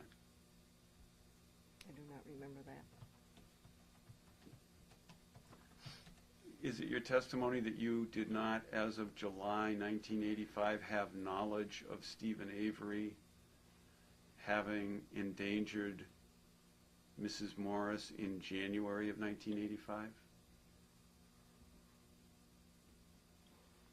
I do not remember at this time if I knew that at that time. Okay.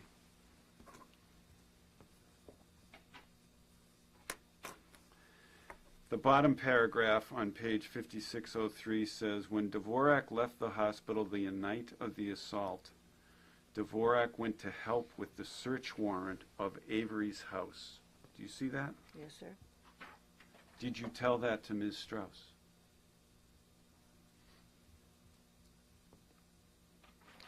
I don't remember looking at the time frame.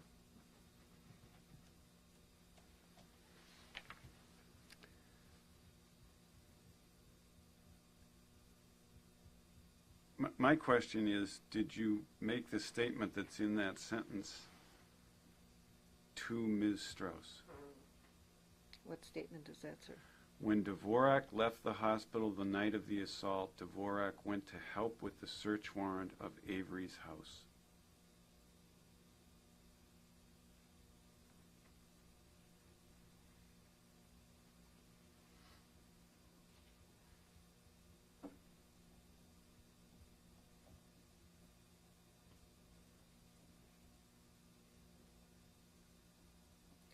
I believe that that statement is incorrect, sir. When you say incorrect, do you mean to say that you did not say that to Ms. Strauss? Or do you mean to say that you said it, but you were wrong at the time you said it? Form of the question or some other alternative. Go ahead. I'm sorry, I didn't get the last part. You can answer, Or ma'am. some other alternative. You may answer.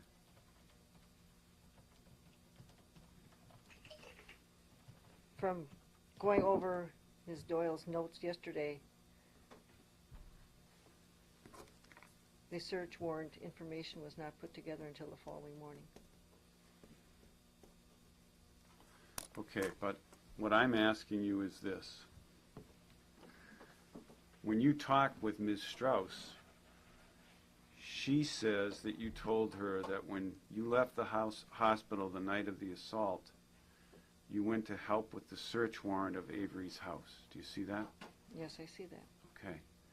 And you said a moment ago that you believe that was incorrect. Didn't you? Just a moment ago when you testified, did you not Yes, say sir. you believe this statement was incorrect? Yes, sir. Okay. I'm asking you to explain incorrect in what sense? Incorrect in the sense that Ms. Strauss did not accurately report what you told her, or incorrect in the sense that she did accurately report it, but you were mistaken at the time that you said that to her? Form.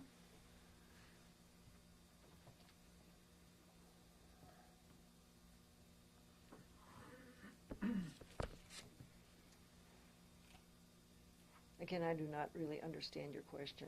Okay. The next sentence says, Dvorak said that even though she helped with the execution of the search warrant, she was not part of the arresting team that arrested Avery.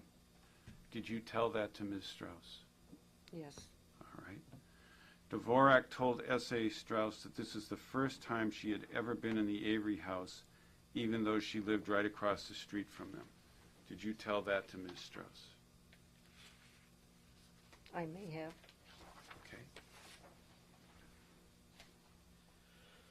Okay.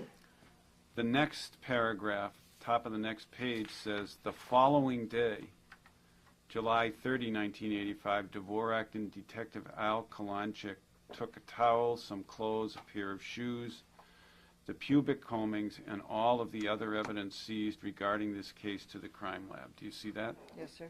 Did you tell that to Ms. Strauss? I may have. Well, do you remember whether or not you did? I believe I told her that I had taken the evidence to the crime lab, yes. On the following day? Yes. Okay. Now go back to the prior page. If the following day was, as you've just testified, July 30th, that means the execution of the search warrant in the preceding paragraph was on the 29th, right?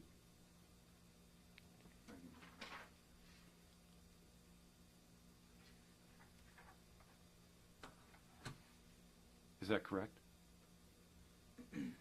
I do not remember the exact date. I know we had to go before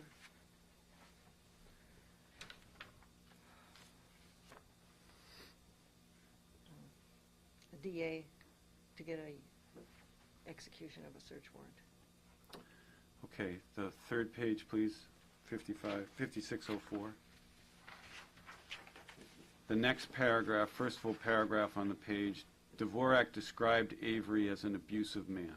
Did you tell that to Ms. Strauss?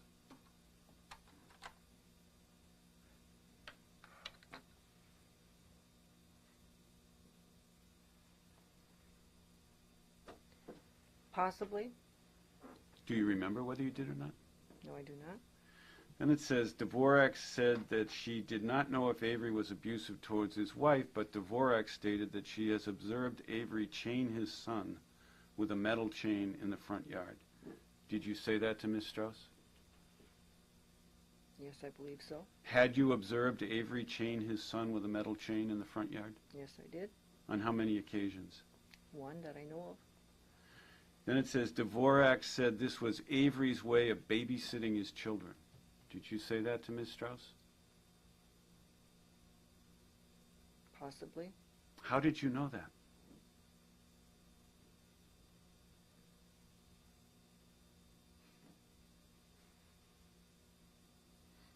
That was an observation.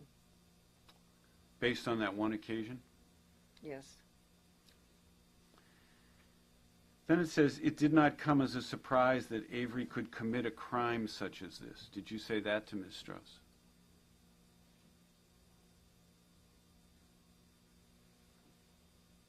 Possibly. This does not sound like my verbiage. You just don't remember whether you said that or not. No, I do not. Dvorak said this assault did fit Avery's pattern of previous crimes. Did you say that to Ms. Strauss?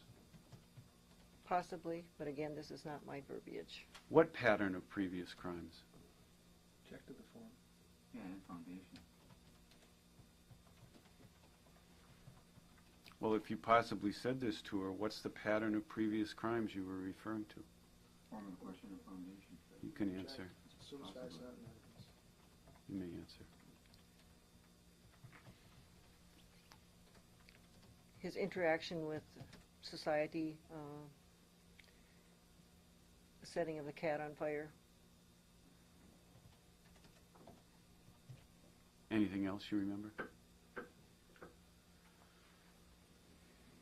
Not at this time. You believe setting a cat on fire would be a previous crime that would suggest that somebody engaged in a rape? Objective misstates her testimony. She said You all may the answer, interaction ma'am. with society. John, stop trying to tell her how to testify. Well, then you stop repeating her testimony inappropriately, counsel, and I'll stop objecting. Yeah. How's that? We'll go see the judge about all of this. I'd appreciate that. Okay. Would you read the question back, please? Sure.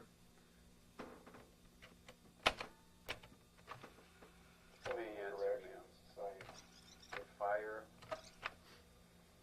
Not at this time. You believe setting a cat on fire would be a previous crime that would suggest that somebody engaged in a rape? Objective. Stand by.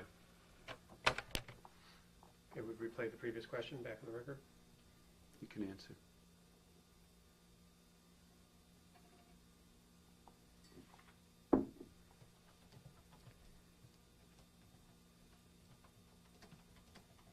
Again, your question is unclear. What's unclear about it?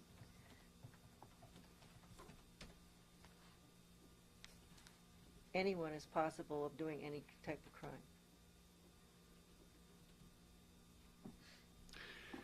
The statement says you went on and said to Ms. Strauss that the profile was there. Do you see that?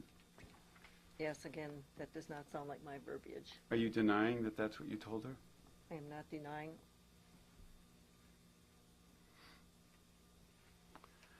The next paragraph says, S.A. Strauss told Dvorak that on a couple of different occasions Bernstein had been asked if her assailant had greasy hands.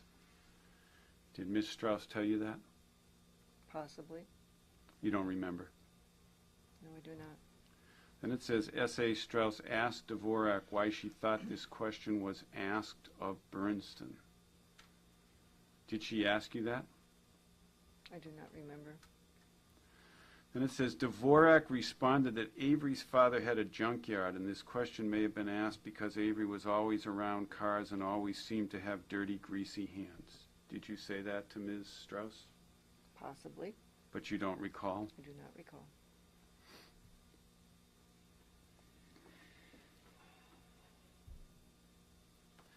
Two more paragraphs down, Dvorak told S.A. Strauss that she would not describe her relationship with Avery as neighborly.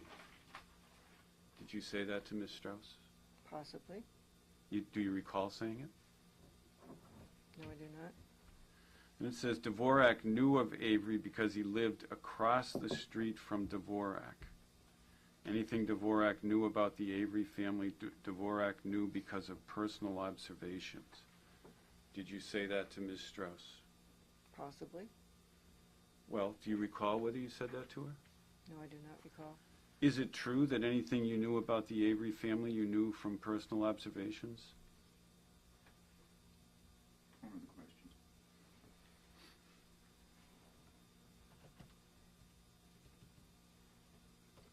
Yes, it would have to be. Why do you say it would have to be? Because even though he is a neighbor, my driveway is, and my home is over a third of a mile from his. I cannot see his home from mine. So any contact I would have had with the family via his father in the junkyard or any of the Avery members would have to have been a personal contact and personal viewing. That you had with some one or more members of the family, Yes, sir. including with Stephen. Yes, sir. Is there any other source of knowledge that you would have had than your own personal observation about Stephen Avery? I do not believe so. For example, could you have had information about Stephen from Wayne or Ramona Marcel?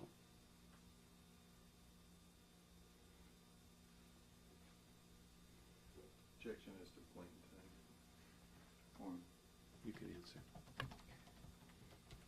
Again, after reviewing Ms. Doyle's statements, I did take a statement from Ms. Marcel. That's not the question. The question is whether or not, at this time, in July of 1985, you had knowledge of Stephen Avery from any source No, sir. other than your own personal observation. No, sir. You did not. No, sir. So you had no information in your recollection about Stephen Avery from Wayne or Ramona Marcel. At that time, no, sir. All right. And you had no information other than your own personal observation about Stephen Avery from Bill or Sandra Morris. I do not remember. I don't believe so. You knew the Morrises. Yes. You worked with Bill Morris. Yes, sir. You knew the Dvoraks. I'm sorry, you knew your husband, David Dvorak. Yes, sir. And did you know the Zemans? They live across the road also. Okay. Had you ever talked with them about Stephen Avery? In what time frame are you speaking? Summer of 1985. Before the incident? Mm-hmm. Between January 1, 1985 and July 29, 1985. I cannot remember anything in that time frame. Do you recall having any conversations with Bill Morris about Stephen Avery's behavior running his wife Sandra off the road? I do not remember that. Do you deny it? I don't deny it. Were you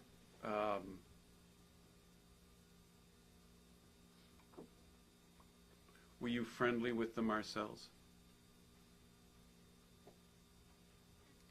What is your definition of friendly? What's yours? I'm going to object to the form of the question. It's obviously vague. What's your definition of being friendly with your neighbors, ma'am? Going out to eat, inviting them to your home, doing things together. How about just ordinary talk in the neighborhood without taking the relationship as far as to go out to dinner or have them over? Objection to the form. Just ordinary neighborliness, friendliness. Object to the form. It's vague. You can answer. Is there a question there? Yeah. Yeah, there is. Then I Well, object. what is it? I object to the form of the question. It's whether or not her definition of friendliness and neighborliness includes contacts which are short of having people over for dinner or inviting them to your home. Objection asked and answered. You can Yeah, answer, form. ma'am.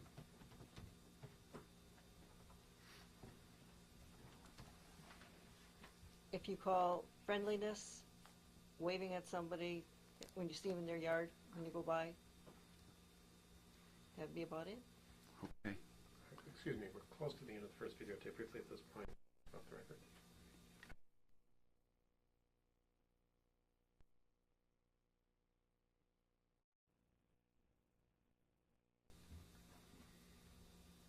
Okay, we're beginning the second videotape. Back on the record.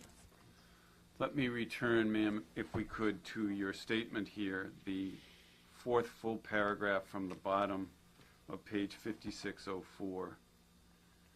I just want to make sure of this. You are saying that you told Strauss that, quote, anything Dvorak knew about the Avery family, Dvorak knew because of personal observations. Is that correct?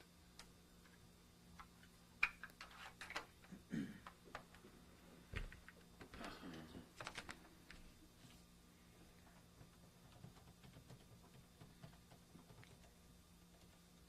Did you say that to Strauss? Possibly that, yes.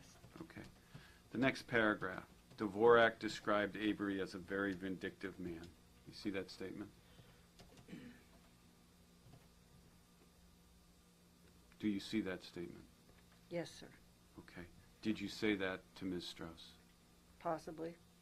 Do you recall whether or not you said it to her? No, I do not. Was that based on your personal observation, if you did say it? If I did say it, it would have been based on my personal observation. Okay. Dvorak said that Avery was not nice to other inmates when he was in jail, and Avery always had a look in his eye that made her uncomfortable. Do you see that? Yes, sir. Did you say that to Ms. Strauss? Possibly. And if you did, was that based on your own personal observation? Check the If- form of the question, asking you to speculate. I'm sorry, you can answer, ma'am. If I did, that would have been based on my own personal observation. Did you have occasion to observe Stephen Avery in the company of other inmates when he was in jail? Yes, sir. On how many occasions? Several. I You- worked the jail quite often. And you didn't like him, did you?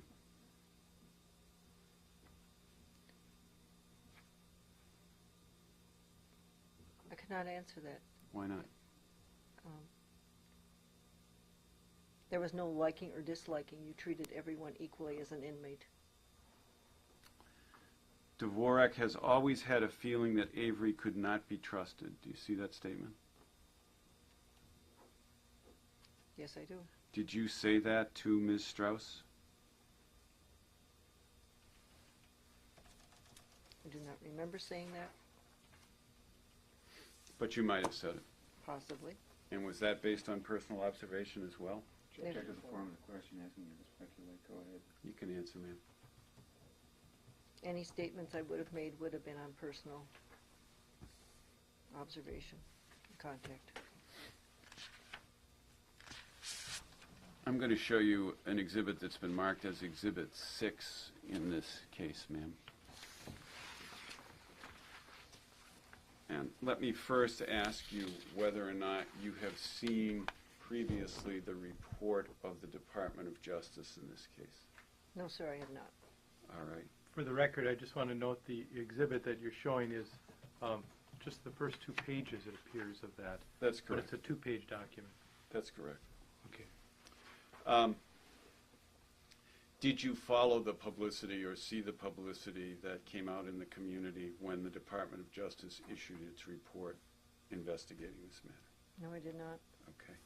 Would you turn to the second page of this exhibit? And I'm going to direct your attention to a paragraph, the second under the photo array.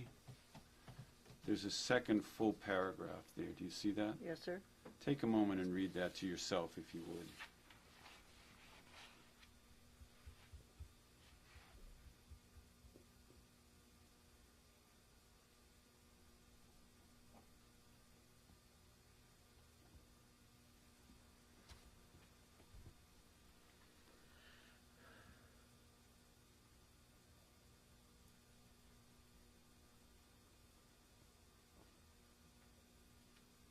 Have you finished reading it? Yes, sir. Let's read it into the record. Sheriff Kusorik told investigators that he did not know Avery at the time, but that after P.B. gave a physical description of her assailant, someone said the description sounded like Avery. Deputy Sheriff Judy Dvorak had been called to the hospital to take a statement from P.B., and the department's review indicates that it was Dvorak who made the comment that the description sounded like Avery. It was because of this statement that Kusorik asked that Avery's photograph be included in the photo array. Do you see that? Yes, sir. Do you disagree with that? I cannot agree or disagree. You just don't know whether you're the person who made the I do statement. not remember. Okay. You might have been. Check to the form, calls for speculation. Is that right? Same objection, Yeah. And you might not have been, same objection, as far as you know. same objection, Is that correct? same objection.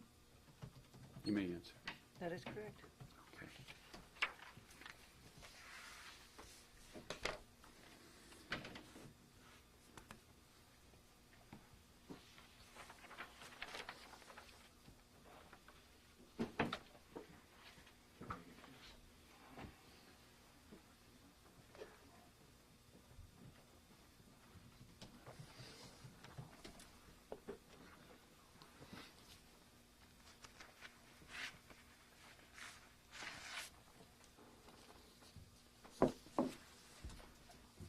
the record for just a moment. Off the record. What is it? We're back on the record. This is the Kusorik statement. Ms. Yonda, I'm going to show you what's been marked as Exhibit 136. It's the statement made by Sheriff Kusorik to the investigators from the Department of Justice. Do you see that? Yes, sir. Have you seen this before? No, I have not. I'm going to ask you to turn to the second page. There's only one portion of this that I want to ask you about. If you would go down to the 5th full paragraph, Kusorik stated that he could not remember. Do you see that? Yes, sir. Okay. I'm going to read it into the record, and then I'm going to ask you a question. Kusorik stated that he could not remember if he was in the room with Couchet when he drew the composite drawing. When the composite drawing was completed, Kusorik could remember Couchet asking Bernstein if the drawing looking like her assailant. Bernstein responded that it did. It was at this point that Kusorik could remember someone saying that the drawing looked like Avery. Kusorik believed that this comment was made away from the victim. Do you recall whether you were the someone who said that the drawing looked like Avery? Foreman Foundation. And asked him to answer. You may answer. I do not remember. One way or the other. That's correct. Okay.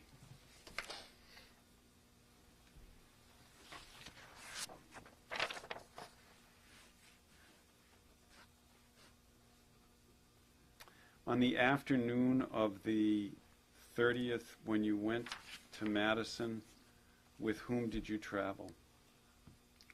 Detective Kalanchek? Anybody else? No, sir. Did the two of you talk about the events of the prior evening? Possibly. Do you remember whether or not you did? No, sir. Do you have any recollection in your travel to and from Madison of talking with Kalanchik about Mrs. Bernstein's identification of the person who attacked her? I do not remember. Do you remember making any comments to Mr. Kalanchik about what you thought of Mr. Avery? I do not remember. Do you remember talking with Kalanchik about whether or not you were at the Avery home on the evening of the 29th and 30th? I do not remember. I'm going to show you what's been marked as Exhibit 127. I believe you've told us that you did review that with Ms. Doyle yesterday. Yes, sir. All right. Now, do you have any independent recollection of having gone to Ms. Marcel's home that evening? Until the time I saw this, I did not have any recollection of it. Do you have any recollection of it now that you've seen this? Yes. And is it your recollection that you did go to the Marcel home? Yes, sir. And in the upper right-hand corner on Exhibit 127, it indicates that this document is dated on the 30th at about 12:15 in the evening. Do you see that? Mm-hmm. Yes, sir. Is Exhibit 127 in your handwriting? Yes, sir. Is this an incident reporting form? Yes, sir. Is this the kind of form that you used with Ms. Bernstein? Yes, sir. Did you fill this out on the evening of the 30th?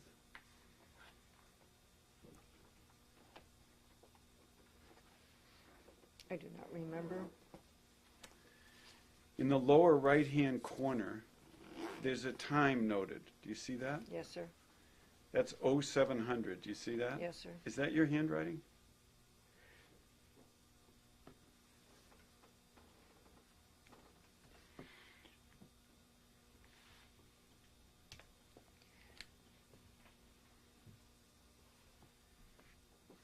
In the right-hand corner? No, Lower sir. right-hand corner. No, sir. That 0700, is that your writing? 0700.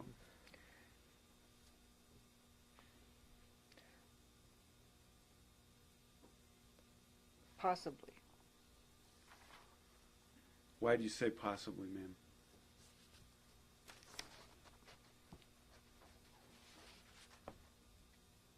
I'm looking at my other numbers.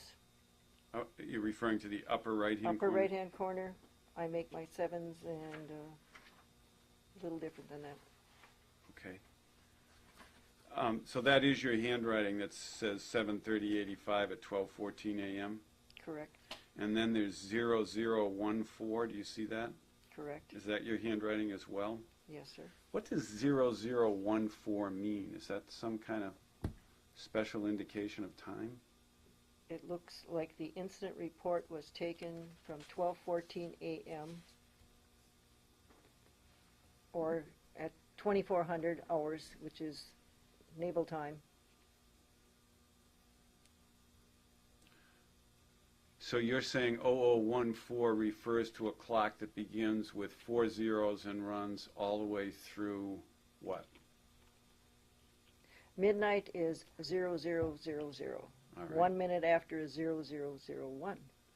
And when you come to 11:59 in the evening, what's that recorded as? 23:59. Okay. And you referred to that as the naval method of recording time? Is that what you said? Yes, sir. Is that used in law enforcement? Yes, sir. Do you know whether or not Mrs. Marcel has any background in law enforcement? No, sir. Do you think that she wrote the 0700 at the bottom of the page? Possibly. What leads you to say that? Her signature is at the bottom of the page. So that is her signature. You didn't write her signature in. No, sir. That's not your handwriting. No, sir. All right. Did you by any chance tell her to put 0700 in? If that was the time that she signed it, possibly. Did you by any chance take this statement from her at 12:15 in the evening on the 30th of July and then bring it back to her to sign in the morning Possibly. on your way to the sheriff's department Possibly. and on your way to see Mrs. Bernston? Yes, sir. Is that your signature as a witness on the left-hand side at the bottom of the first page? Yes, sir.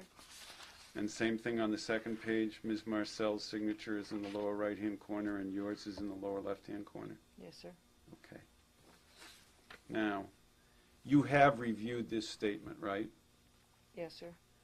Do you assert here today that the statements that you attribute to Mrs. Marcel are statements that she in fact made to you that night?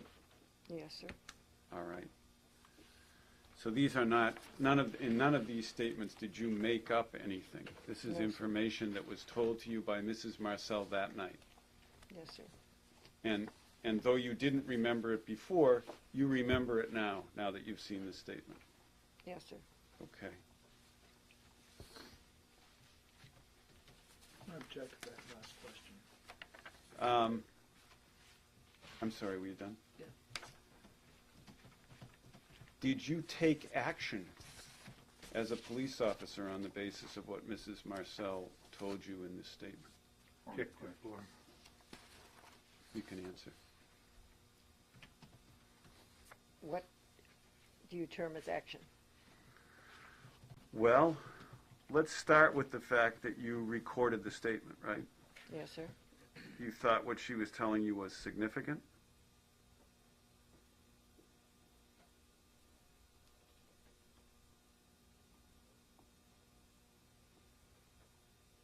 At the time, possibly. Well, you stopped to see her because you wanted to talk to her about what she had observed in the Avery premises during that day, correct? Possibly. Well, when you say possibly, what do you mean by that? Is there some other reason you stopped?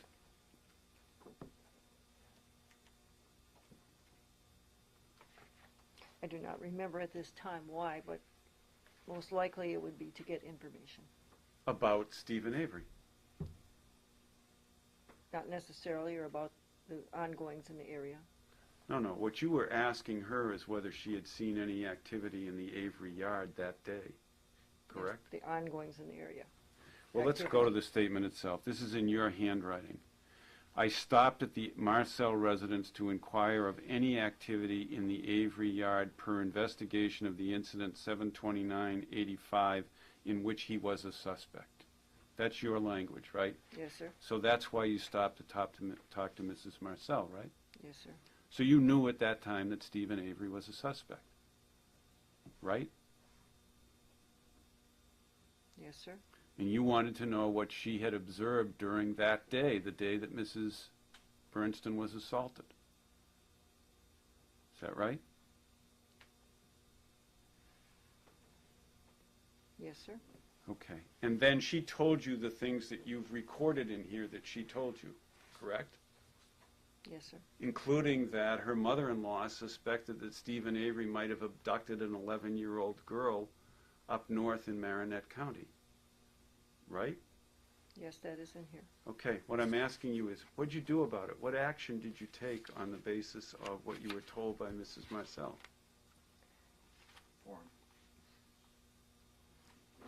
The action that I would have taken was turn this into the sheriff's department. Okay.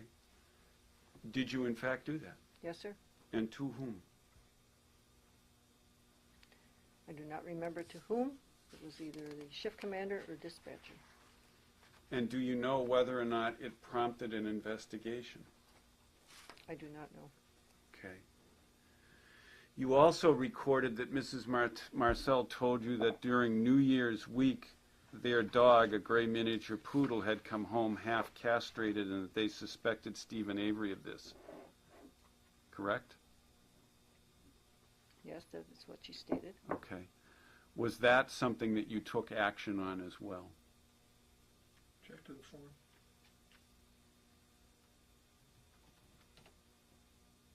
As I previously answered, this was turned into the sheriff's department. So, and when you say this was turned in, what you This mean is incident report. this incident Yes, report, sir. including this particular incident? Yes, sir. All right. Then it says, Mrs. Ramona Marcel also stated that she and her husband has also seen his boy, 3 or 4 years old, chained to the pickup truck during the first part of June. Did you record that statement from Mrs. Marcel? Yes, I did. And this is something that you also turned over This to. whole incident report was turned over. Okay. And do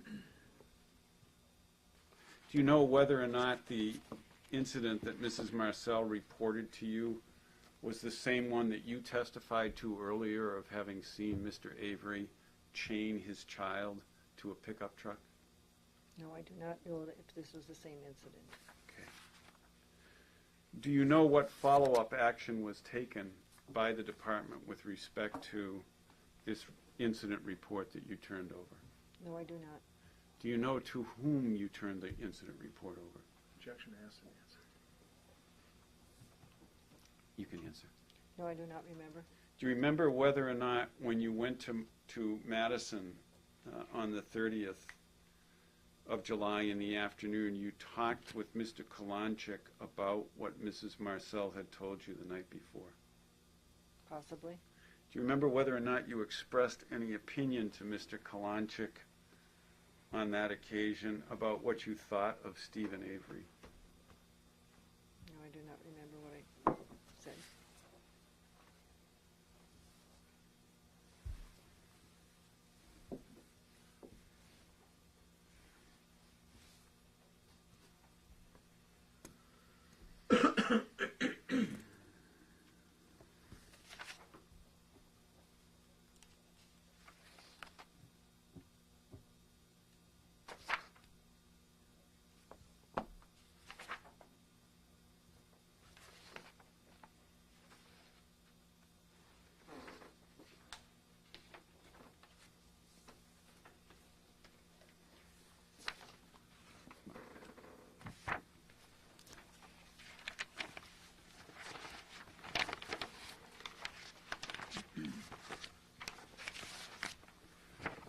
And I'm going to show you what's been marked as Exhibit 137. Ask you to take a moment and examine that. What is that? That's the cover sheet that goes with Exhibit 128, which is the report of the follow-up on Exhibit 127.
Have you completed that, ma'am? Yes, sir. May I see it for a moment? It indicates in the upper right-hand corner that this matter was assigned to Bells. Do you see that? Yes, sir. And then the report that you read that's attached, the second page, indicates the follow-up on the incident report that you provided. Do you see that? Yes, sir. All right. Up until this moment, were you aware of any of the information that's contained in Exhibit 137 concerning the follow-up investigation? No, sir. I've never seen this before. But did you know of the events that are stated therein? Anybody advise you about what the follow-up was? No, sir. Okay.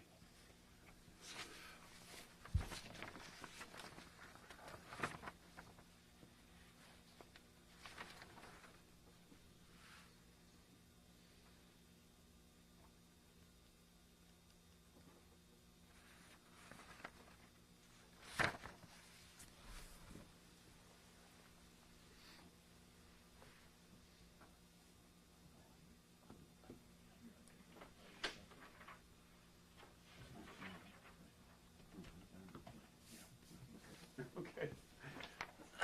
That's it. I just have a couple of these. That's off the record, briefly. We're back on the record, Mr. Cavalli. Ma'am, did you get the impression that Attorney Kelly was trying to put words in your mouth with his questioning today? At times? I'd like to refer you to Exhibit 135,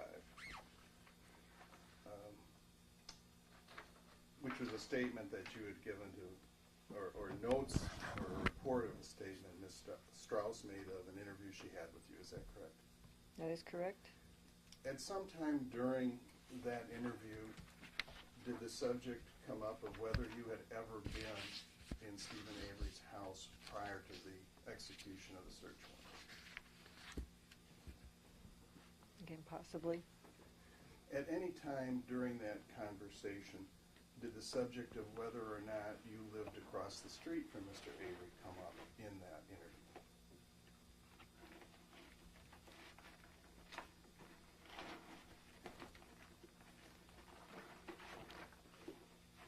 Possibly. At any time in that conversation, did the length of your driveway come up in that interview? No, sir. I don't believe so. You had been asked to whether or not you had made a statement in as follows. Strauss, Dvorak told S.A. Strauss that this was the first time she had ever been in Avery's home, even though she lived right across the street from them. Do you remember being questioned about that? Possibly. Do you know whether it was Ms. Strauss that put together the two statements that you had made, possibly made during the interview, that you had never been in the Avery home prior to execution of the search warrant, and that you lived across the street, rather than you putting those two thoughts together in one sentence? If you're asking, do I remember if it was her who put the thoughts together or myself? I guess I'd object at this point because I think it's a little bit confusing. All right, Do let you me mean put the rephrase it. thoughts together in the statement? Do you know whether or not it was Ms. Strauss's characterization that the first time you were ever in the Avery house, even though you lived across the street, was her characterization rather than something you said?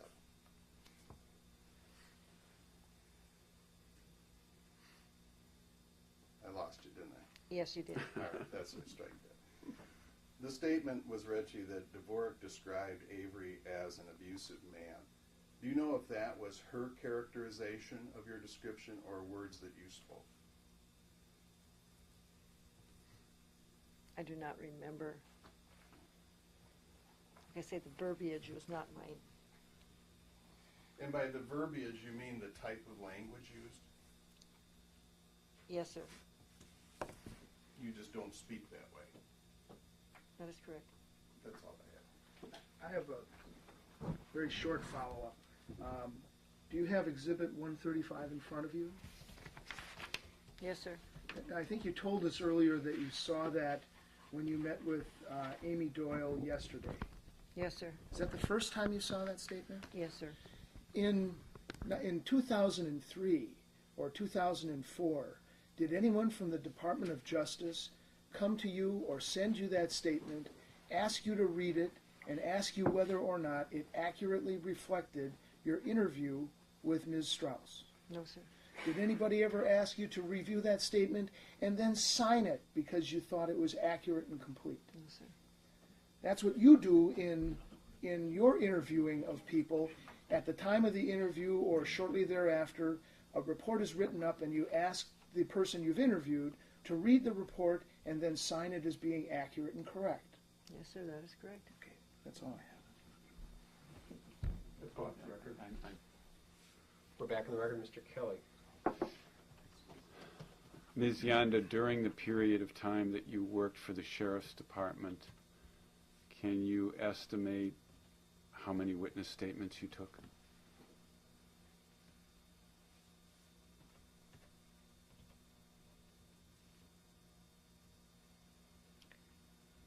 Possibly 20 to 30. Is it your testimony that in every situation where you interview a witness, you put your notes down in a statement and then give that to the witness to review and sign?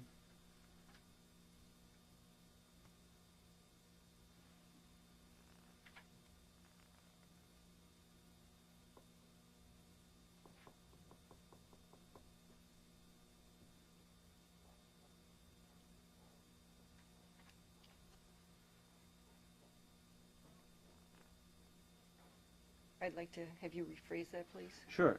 In every instance where you interview witnesses, do you put what they've said into a statement and then give them the statement before, ask them to review it and sign it? You said in every instance, I would have to say no. Are there instances where you simply record what the witness says and do not give the witness the statement that you record and ask the witness to sign it? In different instances, yes. Okay. That's all. Okay, there being no further questions, this deposition is concluded at 11:54 a.m. Off record.